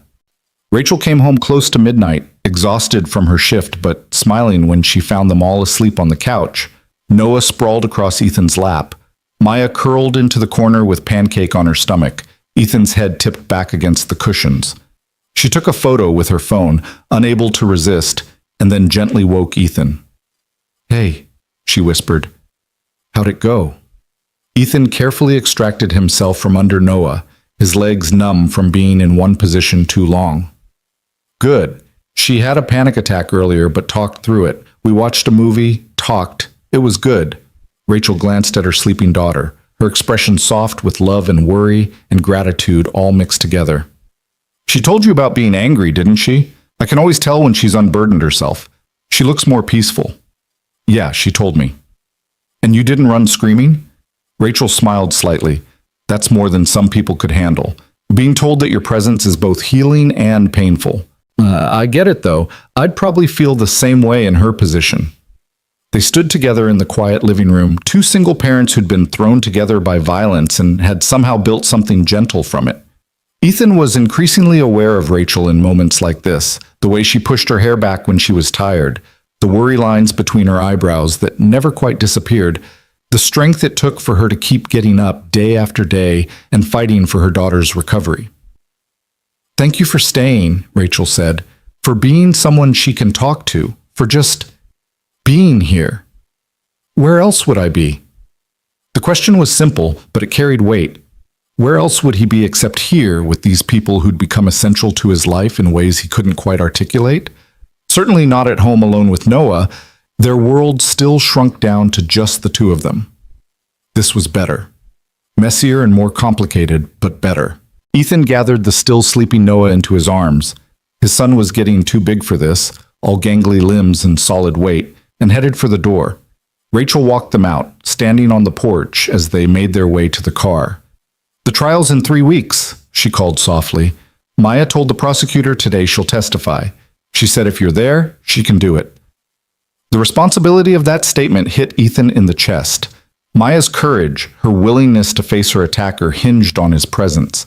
It should have felt like too much pressure, should have made him want to retreat from this entanglement before it consumed him completely. Instead, he just called back, "I'll be there, promise." The next 3 weeks moved with the strange quality of time before a significant event, simultaneously crawling and racing, each day feeling both endless and too short. The dinner routine continued, the families weaving themselves together in ways that started to feel permanent. Marcus began joining them more often, opening up about his fears regarding college and money and the future. Rachel had a day off and came to Noah's school play, sitting next to Ethan in the cramped auditorium and laughing at all the places where 6-year-olds forgot their lines or wandered off stage in confusion. Maya had good days and bad days, but the ratio was slowly shifting in favor of the good. She went back to school for half days and survived them. She started talking about maybe, possibly, eventually trying out for volleyball again. She smiled more. The constant vigilance in her eyes began to ease just slightly. And through it all, Ethan found himself thinking less about what he'd lost and more about what he was building. Sarah would always be part of him, her absence a permanent ache. But the Reynolds family, chaotic and wounded and fighting their way toward wholeness, they were filling spaces Ethan hadn't realized were empty. The night before the trial, Ethan couldn't sleep. He lay in bed staring at the ceiling, thinking about walking into that courtroom, about seeing Zachary Hendricks again, about watching Maya have to relive the worst night of her life in front of strangers. He thought about the weight of her trust, the responsibility of being someone's safe person. Around 2 a.m., his phone buzzed, a text from Maya. "Are you awake?" "Yeah, can't sleep." "Me neither, I'm terrified." "I know, that's okay. Being terrified doesn't mean you're not brave." A long pause, then, "Will you really be there tomorrow? You promise?" "I promise. Front row. The whole time." "Okay. I can do this if you're there." "You can do this either way, but I'll be there." Another pause, longer this time, then simply, "Thank you for not walking away that night. Thank you for not walking away all the nights after." Ethan stared at the message, his throat tight with emotions he couldn't name. He thought about typing something profound, something that would capture the complexity of what they'd all been through and how it had changed him. Instead, he just wrote back, "Thank you for letting me stay." The courthouse was an imposing building of gray stone and tall windows, designed to make people feel small and intimidated. Ethan sat in the hallway outside the courtroom with Rachel, both of them silent with tension, waiting for Maya to arrive with the victim's advocate who'd been helping her prepare for this day. When she finally appeared, Maya looked impossibly young in her conservative dress and nervous expression. Her eyes found Ethan immediately, and he saw her shoulders drop slightly, some of the tension releasing. "You came," she said, like there'd been any doubt. "Told you I would." They walked into the courtroom together, Ethan and Rachel on either side of Maya until she had to separate and go sit with the prosecutor. Ethan took his seat in the front row of the gallery, exactly where he'd promised to be, and prepared himself for whatever came next. When Zachary Hendricks was led in, shackled and wearing an orange jumpsuit, Ethan felt his hands clench into fists. The man looked smaller than he remembered, more ordinary, just another person who'd made monstrous choices. Their eyes met for a brief second, and Ethan saw recognition there, and something that might have been fear. Good. Let him be afraid for once. The trial proceedings were technical and tedious, full of legal language and procedural delays, but when Maya finally took the stand, the room seemed to hold its breath. She was sworn in, sat down, and immediately her eyes found Ethan's. He nodded once, trying to communicate everything he couldn't say out loud. "You've got this. I'm here. You're safe." The prosecutor began her questions, gentle but thorough. Maya's voice shook at first, barely audible, but gradually grew stronger. She described the attack in clinical detail, where she'd been, what had happened, how Hendricks had grabbed her and forced her toward the vehicle. She described her fear, her desperate attempts to fight back, her certainty that she was about to disappear forever. And then she described Ethan's arrival, the relief of not being alone anymore, the hope that someone had seen and someone had cared enough to help. Her voice broke there, tears streaming down her face, but she kept going. The defense attorney's cross-examination was brutal, trying to poke holes in her memory, to suggest she'd misunderstood Hendrik's intentions, to imply that she was simply a confused teenager who'd blown things out of proportion. Maya's hand shook. Her voice wavered, but every time she faltered, her eyes would find Ethan's, and she'd take a breath and continue. She was magnificent, terrified and traumatized, and absolutely magnificent. When it was finally over, when Maya was released from the stand and could collapse into her mother's arms in the hallway, Ethan felt something release in his own chest. She'd done it. She'd faced her attacker and told her truth, and refused to let fear silence her. "I couldn't have done that without you," Maya said when she finally pulled away from Rachel, her face blotchy and tear-stained. "I kept looking at you and remembering that if you could run toward danger to save me, I could sit in a chair and tell the truth." "You were incredible," Ethan said, meaning it absolutely. "Brave and clear and strong. Your mom should be so proud." "I am," Rachel said, her own tears flowing freely now. "Baby, I am so proud of you."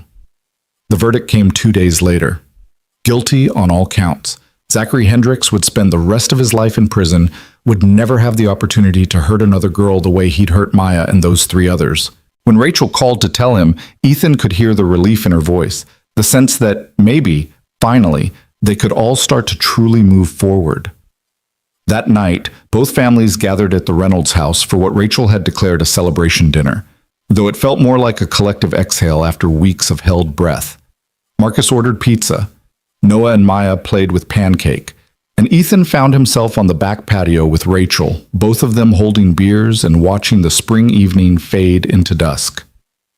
"It's over," Rachel said wonderingly. "The trial, the waiting, the not knowing, it's actually over." "How's Maya handling it?" "Better than I expected. Happy, but also kind of deflated. Like she'd been holding herself together for this moment, and now she doesn't know what to do with herself." Rachel turned to look at him. She said she wants to start sleeping without the nightlight. Said that if she was brave enough to testify, she's brave enough to sleep in the dark. "That's huge." "Yeah." Rachel smiled, but it was watery with emotion. "I keep waiting for things to go back to normal, but I'm realizing there is no back. There's only forward. A different version of normal that includes everything that happened and everything we've all become because of it." "That's not a bad thing, though," Ethan said. "Different doesn't mean worse." "No," Rachel agreed, and she was looking at him in a way that made Ethan's heart beat faster. "Sometimes different means better. Better than you ever could have imagined when you were living in the before."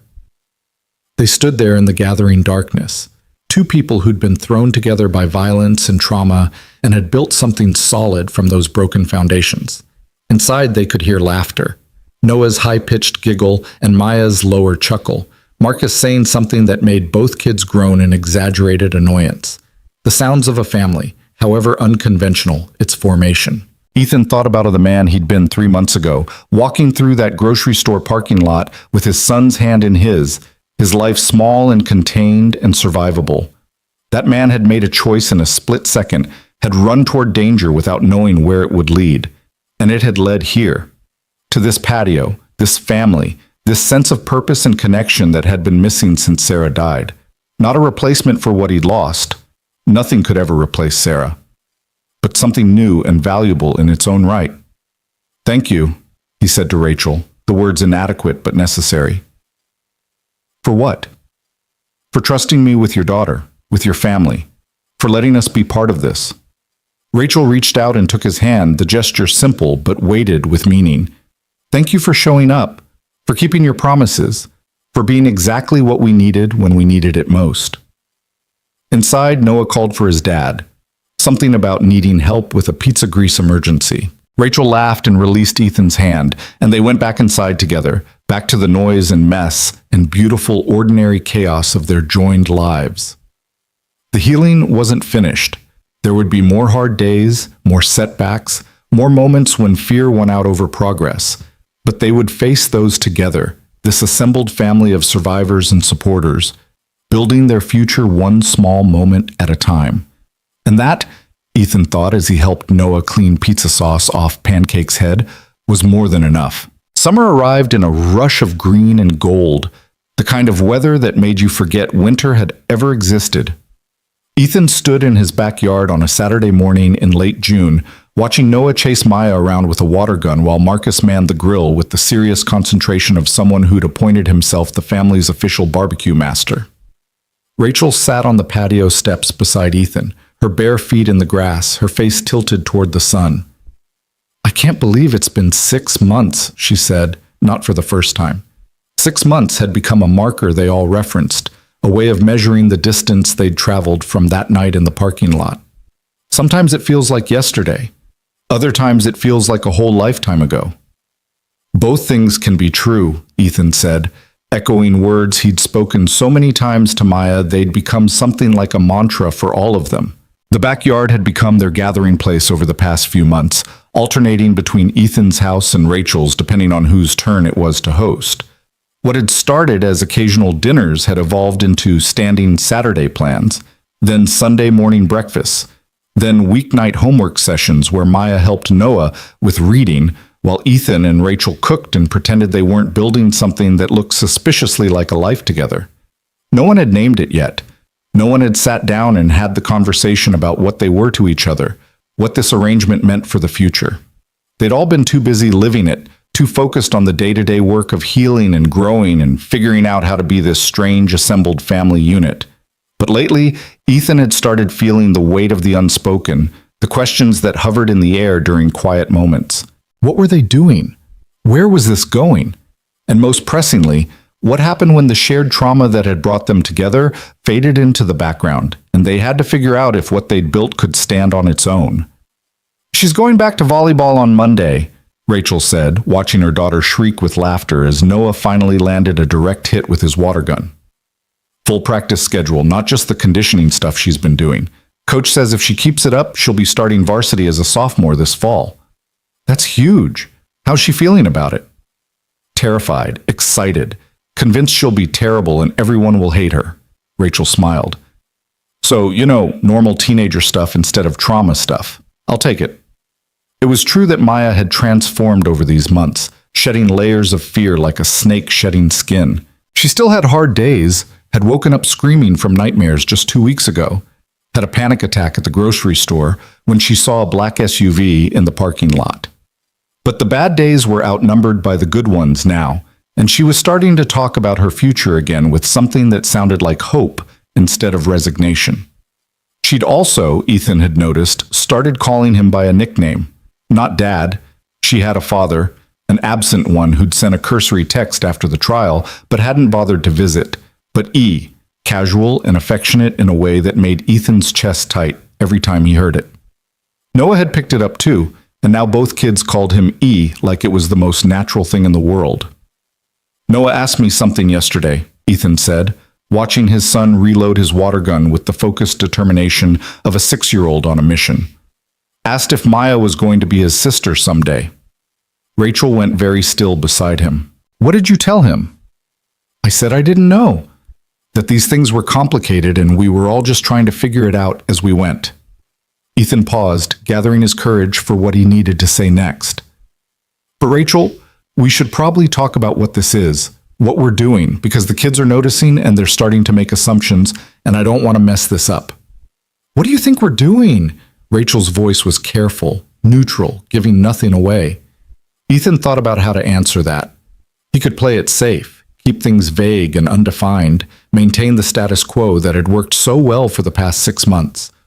Or he could be honest, could voice the thing that had been growing in his chest since that first coffee shop meeting, maybe even since the moment he'd seen Rachel's face when she first looked at him with desperate gratitude for saving her daughter. "I think we're building something," he said finally. "Something that started because of trauma, but became something else.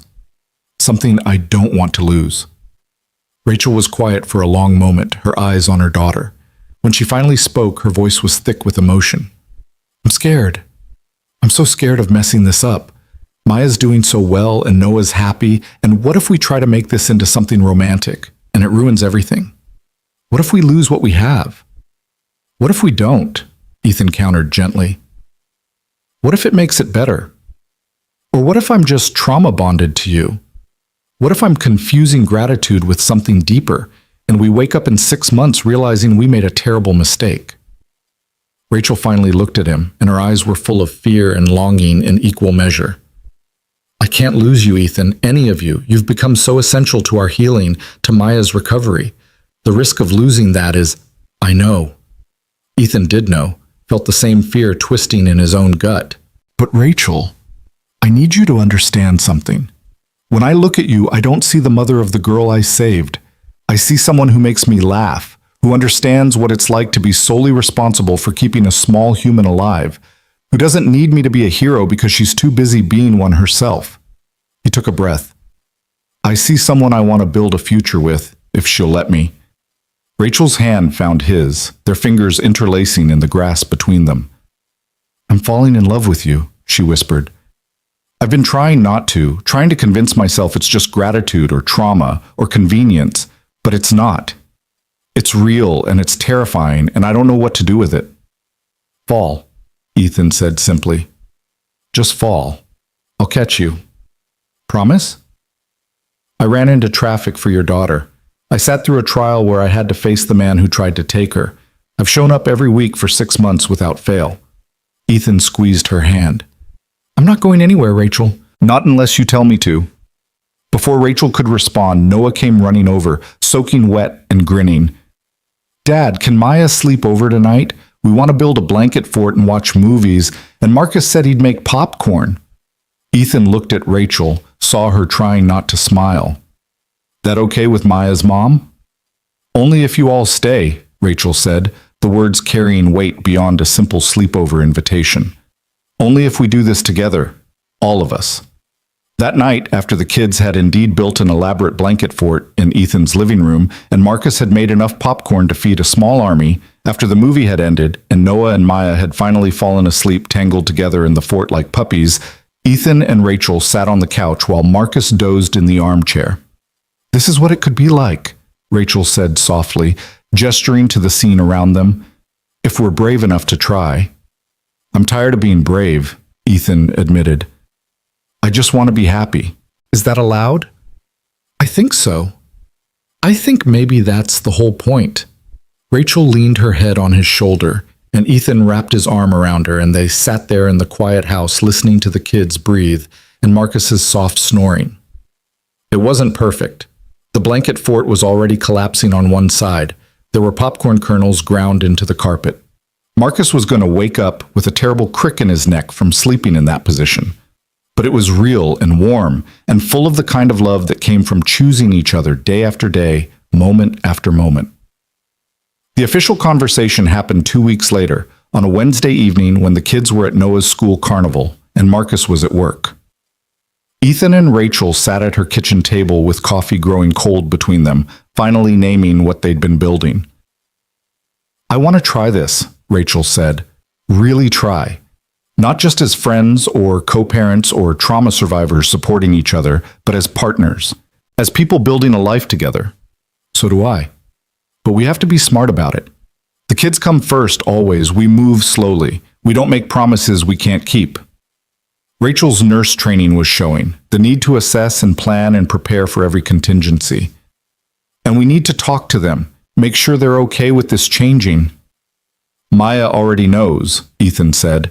She told me last week that she was glad her mom had found someone good, someone who made her smile again. Noah told me yesterday that he wishes you'd marry my mom so we could all live together and he could have a sister. Rachel laughed despite herself. Apparently they've been planning this behind our backs. Smart kids. Terrifying kids. But Rachel was smiling, and when she reached across the table for Ethan's hand, he took it without hesitation. They told the kids officially that weekend, sitting them all down with the kind of serious energy that immediately made everyone nervous. Maya's eyes were wide. Noah was bouncing in his seat, and Marcus looked like he was trying not to laugh at the whole production.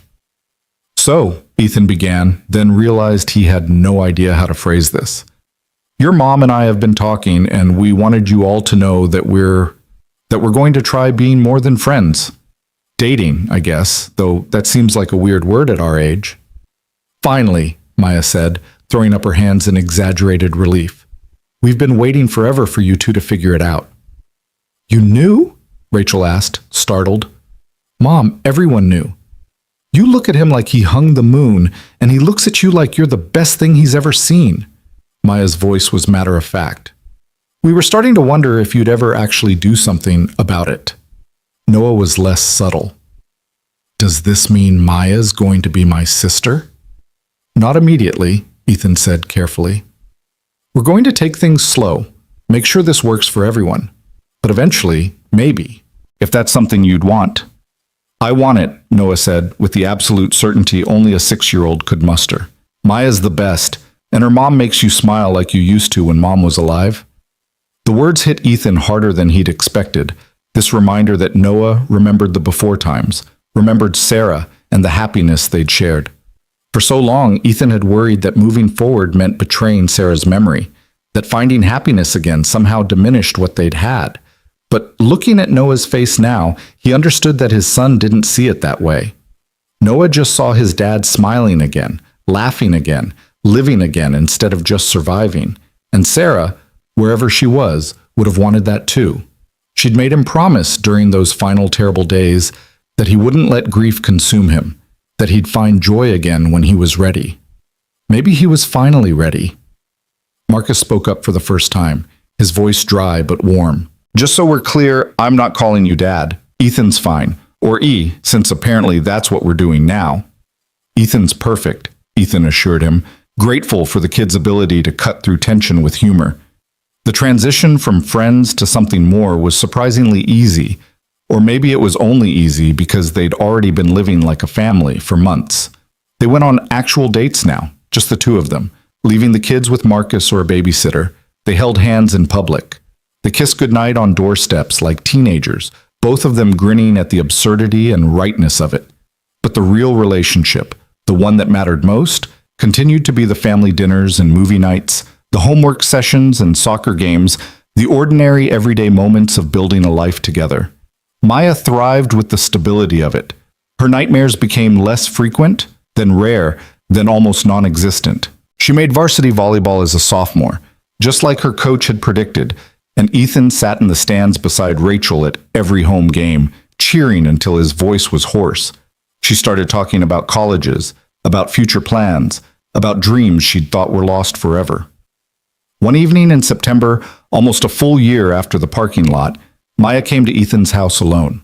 Noah was at a friend's birthday party, and Rachel was working a double shift at the hospital. Marcus had dropped Maya off with instructions to talk to E about the thing, which gave Ethan approximately zero context for what was coming. They sat in the backyard as the sun set, and Maya pulled out a folder from her bag.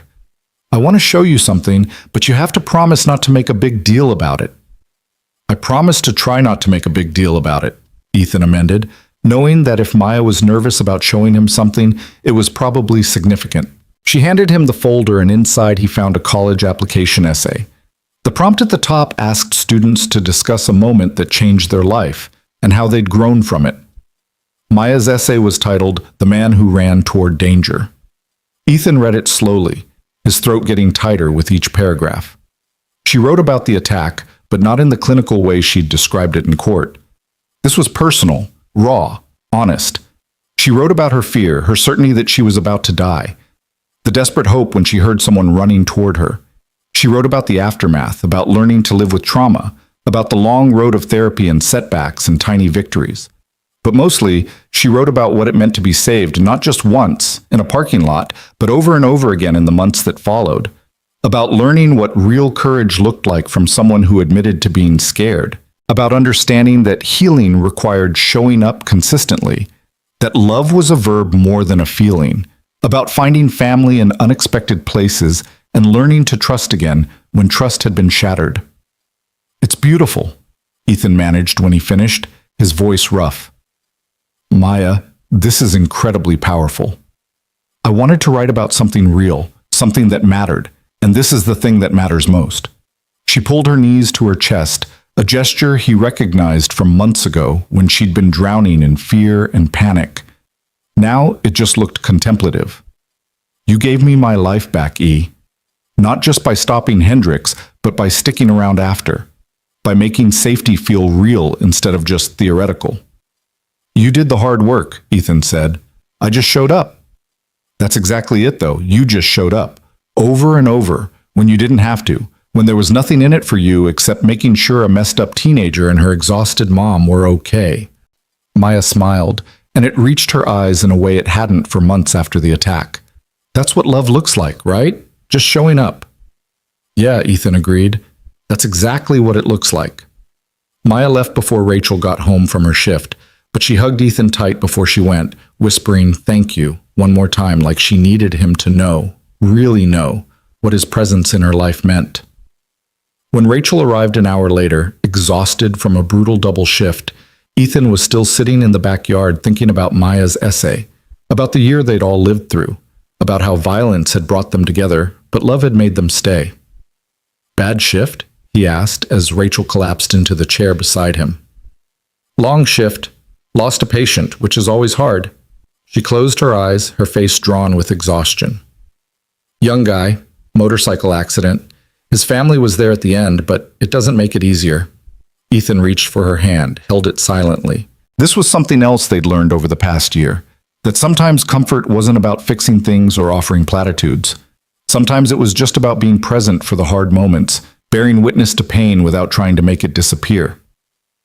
Maya showed me her college essay today, he said after a while. She wrote about the parking lot, about everything after. She read it to me last week. I cried for an hour. Rachel opened her eyes, looking at him with an intensity that still sometimes took his breath away. She's going to be okay, you know, really okay. Not just surviving okay, but thriving okay. I know, you all are. So are you, Rachel said softly. You know that, right? You've healed too over this year. I've watched you come back to life bit by bit. Ethan thought about that. About the man he'd been a year ago walking through a parking lot with his world reduced to the size of his grief. About how running toward a stranger's screams had somehow led to this. A partner who understood him, kids who made him laugh, a family assembled from broken pieces that had somehow formed something whole. I think maybe we healed each other, he said. Yeah, Rachel agreed. I think maybe we did. By the time December arrived, a full year after that night in the parking lot, the question of marriage had started hovering in the air, unspoken. The kids brought it up constantly, Noah with his usual lack of subtlety, and Maya with more carefully worded hints. Marcus made jokes about it. Rachel's co-workers at the hospital asked when they were planning to make it official. But Ethan wanted to do it right, wanted it to be meaningful rather than just checking a box. He waited until the anniversary of the parking lot incident, a date that held weight for all of them, and then he proposed not in some grand public gesture, but in Rachel's backyard with all the kids present, because they were part of this too. This year has been the hardest and best year of my life, he said, kneeling in the cold December grass while Noah bounced excitedly, and Maya had her hands pressed over her mouth. We've built something beautiful from something terrible, and I don't want to waste another day not being officially, legally, completely a family. Rachel was crying before he even got the ring out, nodding before he could finish the question. Yes, yes, obviously yes. They got married 3 months later in Rachel's backyard with just family and a handful of close friends. Maya was maid of honor, Noah was ring bearer, and Marcus walked his mother down the makeshift aisle with the kind of fierce pride that made half the guests cry. It was small and simple and perfect, the kind of ceremony that focused on what mattered. These people, this commitment, this choice to keep choosing each other day after day. During the reception, such as it was, pizza from Noah's favorite place, and a cake from the grocery store bakery, Detective Martinez stopped by to offer her congratulations. She'd become something of an informal part of their lives over the past year, checking in occasionally to see how Maya was doing, how the family was adjusting. You know, she said to Ethan as they watched the kids play in the yard, I've been doing this job for 20 years. I've seen a lot of victims and a lot of heroes, but I've never seen anything quite like what you all built here. Most people, they save someone and move on with their lives. They don't stick around for the hard part. The hard part was the important part, Ethan said. That's what makes you different. Detective Martinez smiled. That's what makes this whole thing so remarkable. You understood that the rescue didn't end in the parking lot. It continued every day after. She was right, Ethan thought. The rescue hadn't ended in violence. It had continued in hospital rooms and coffee shops, in therapy sessions and courtrooms, in dinner conversations and movie nights. It had continued in every moment when fear threatened to win and they'd chosen courage instead. Every time Maya woke from a nightmare and found people who loved her waiting. Every time Rachel doubted herself and found Ethan there to remind her of her strength. Every time Noah asked questions about death and loss and found answers that made the world feel safe again. That night, after the guests had left and the kids were asleep in various bedrooms throughout the house, Ethan and Rachel stood together in the backyard looking at the stars. They were married now, officially one family, but it didn't feel different from what they'd been building all along. It just felt like the natural progression of a journey that had started in violence and trauma, but had become something gentler, something chosen and deliberate and full of love. "What are you thinking about?" Rachel asked, leaning into his side. "I'm thinking about that night," Ethan admitted. "About the 3 seconds I had to decide whether to run toward danger or walk away. About how that one choice led to this. Do you ever regret it? The choice, I mean? The cost?" Rachel's question was careful, acknowledging that Ethan's intervention had come with trauma of its own, nightmares and fear, and the weight of responsibility. "No," Ethan said, surprising himself with how absolutely he meant it. "Not for a second, because yes, it was hard and scary, and I still sometimes wake up at 3 a.m. remembering how close I came to never seeing Noah grow up. But I also wake up next to you. I get to watch Maya thrive instead of wondering what happened to the girl I couldn't save. I get to have this, all of this, instead of living the rest of my life knowing I chose safety over someone's survival." "You gave us our lives back," Rachel said. "All of us. Not just Maya. You gave me mine back too." Ethan turned to face her, taking both her hands in his. "I was so lost after Sarah died. Just going through the motions, trying to be enough for Noah, but feeling like I was failing every day. And then that night happened, and you happened, and suddenly I had a reason to show up fully again. You reminded me that life was still worth living, even after loss." They stood there in the quiet darkness, two people who'd found each other in the worst possible circumstances and built something impossibly beautiful anyway. Inside the house, 4 kids slept peacefully, Noah and Maya having claimed the blanket fort they'd reconstructed for the wedding, Marcus in his usual room. 4 kids who'd become siblings, not through biology, but through choice and circumstance and the daily work of loving each other. "What do you think happens now?" Rachel asked. "I mean, we've been building toward this for so long. The trial, the healing, the wedding. What comes after?" "Life," Ethan said simply. "Just regular, ordinary, beautiful life. Good days and bad days, successes and failures, all the normal things that happen when you're just a family trying to figure things out." "That sounds perfect." "It does, doesn't it?" The years that followed proved Ethan right. Life became delightfully, wonderfully ordinary in the best possible way. Maya graduated high school with honors and a full scholarship to college for volleyball. Noah grew taller and louder and developed an obsession with marine biology that replaced his dinosaur phase. Marcus finished his engineering degree and got a job that let him move out but still come for family dinners every Sunday. There were hard moments too. Maya had occasional setbacks, particularly around the anniversary of the attack or when something triggered an unexpected memory. Rachel's job brought home pain and loss that sometimes felt overwhelming. Ethan and Rachel had their share of arguments and disagreements, learning how to merge their different parenting styles and household routines. Noah struggled with moments of grief about Sarah, about the mother he was slowly forgetting. But they faced all of it together, this family assembled from trauma and choice. They learned that healing wasn't linear, that love was sometimes easy and sometimes hard work, that family meant showing up even when you didn't know what to say or do. On the 5-year anniversary of the parking lot incident, they gathered in Ethan and Rachel's backyard. They'd sold both their old houses and bought one together, a place big enough for their assembled family, for what had become their annual tradition. It wasn't a celebration exactly, more of an acknowledgement, a moment to remember how far they'd all come. Maya stood up to make a toast, now 20 years old and confident in ways that 17-year-old Maya could never have imagined. 5 years ago tonight, my life should have ended. Instead, it was saved by a man who ran toward danger without knowing if he'd survive it. And then, when the immediate danger passed, he did something even harder. He kept showing up. He taught me what real courage looks like, what real love looks like, what family means when it's built on choice rather than obligation. She raised her glass, her eyes bright with tears that weren't sad. To Ethan Cole, who gave me back my future. And to all of us, for building something beautiful from something terrible. For proving that the worst moment of your life doesn't have to define the rest of it. They all raised their glasses. Ethan and Rachel, Noah, now 11 and already almost as tall as his father, Marcus home from his new job for the weekend, and Maya herself, this fierce young woman who bore the scars of trauma but refused to be limited by them. Later that night, after everyone had gone to bed, Ethan found himself standing in the same spot in the backyard where he'd stood so many times over the past 5 years. Rachel joined him, wrapping her arms around him from behind. "What are you thinking about?" she asked, the question familiar now, part of their nightly ritual.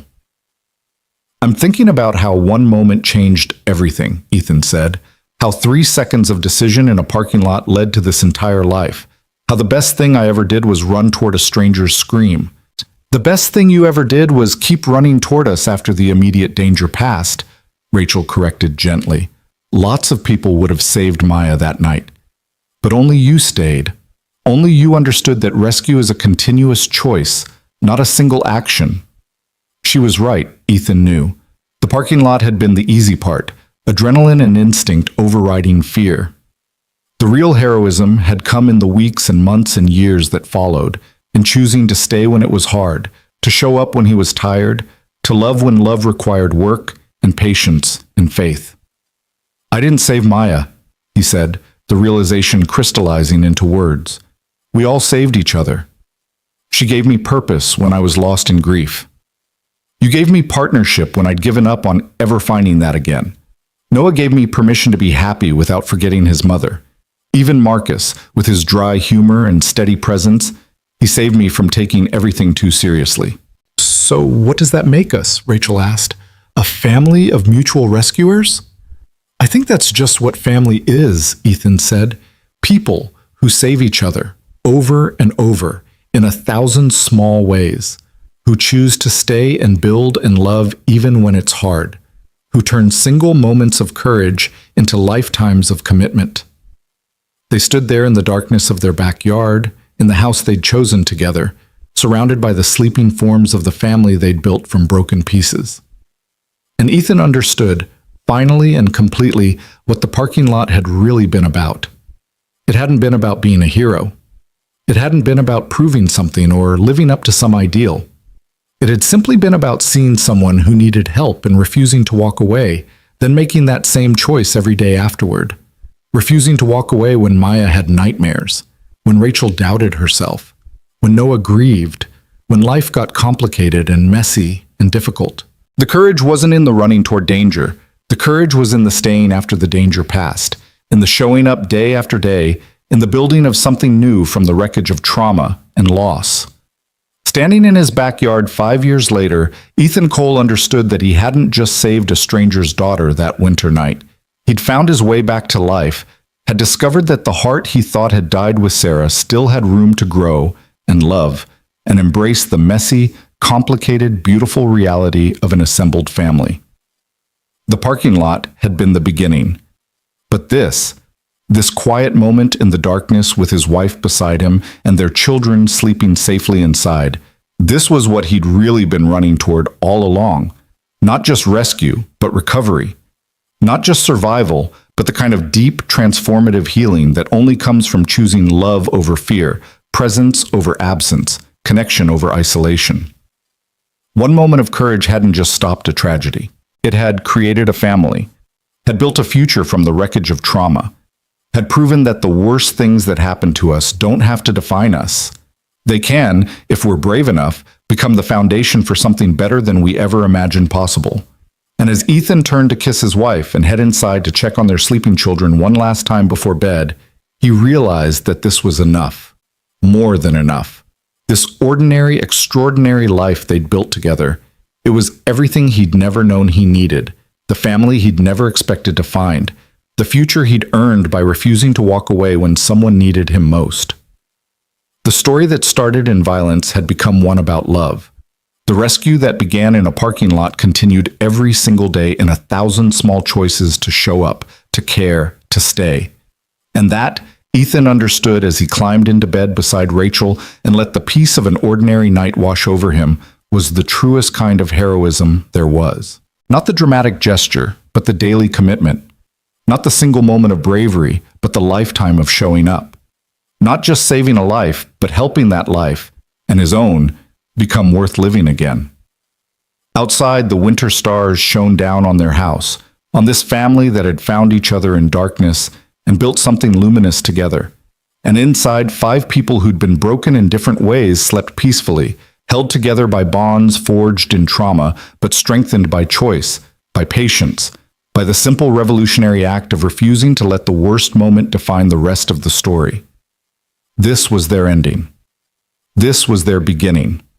This was their life, imperfect and precious and entirely their own.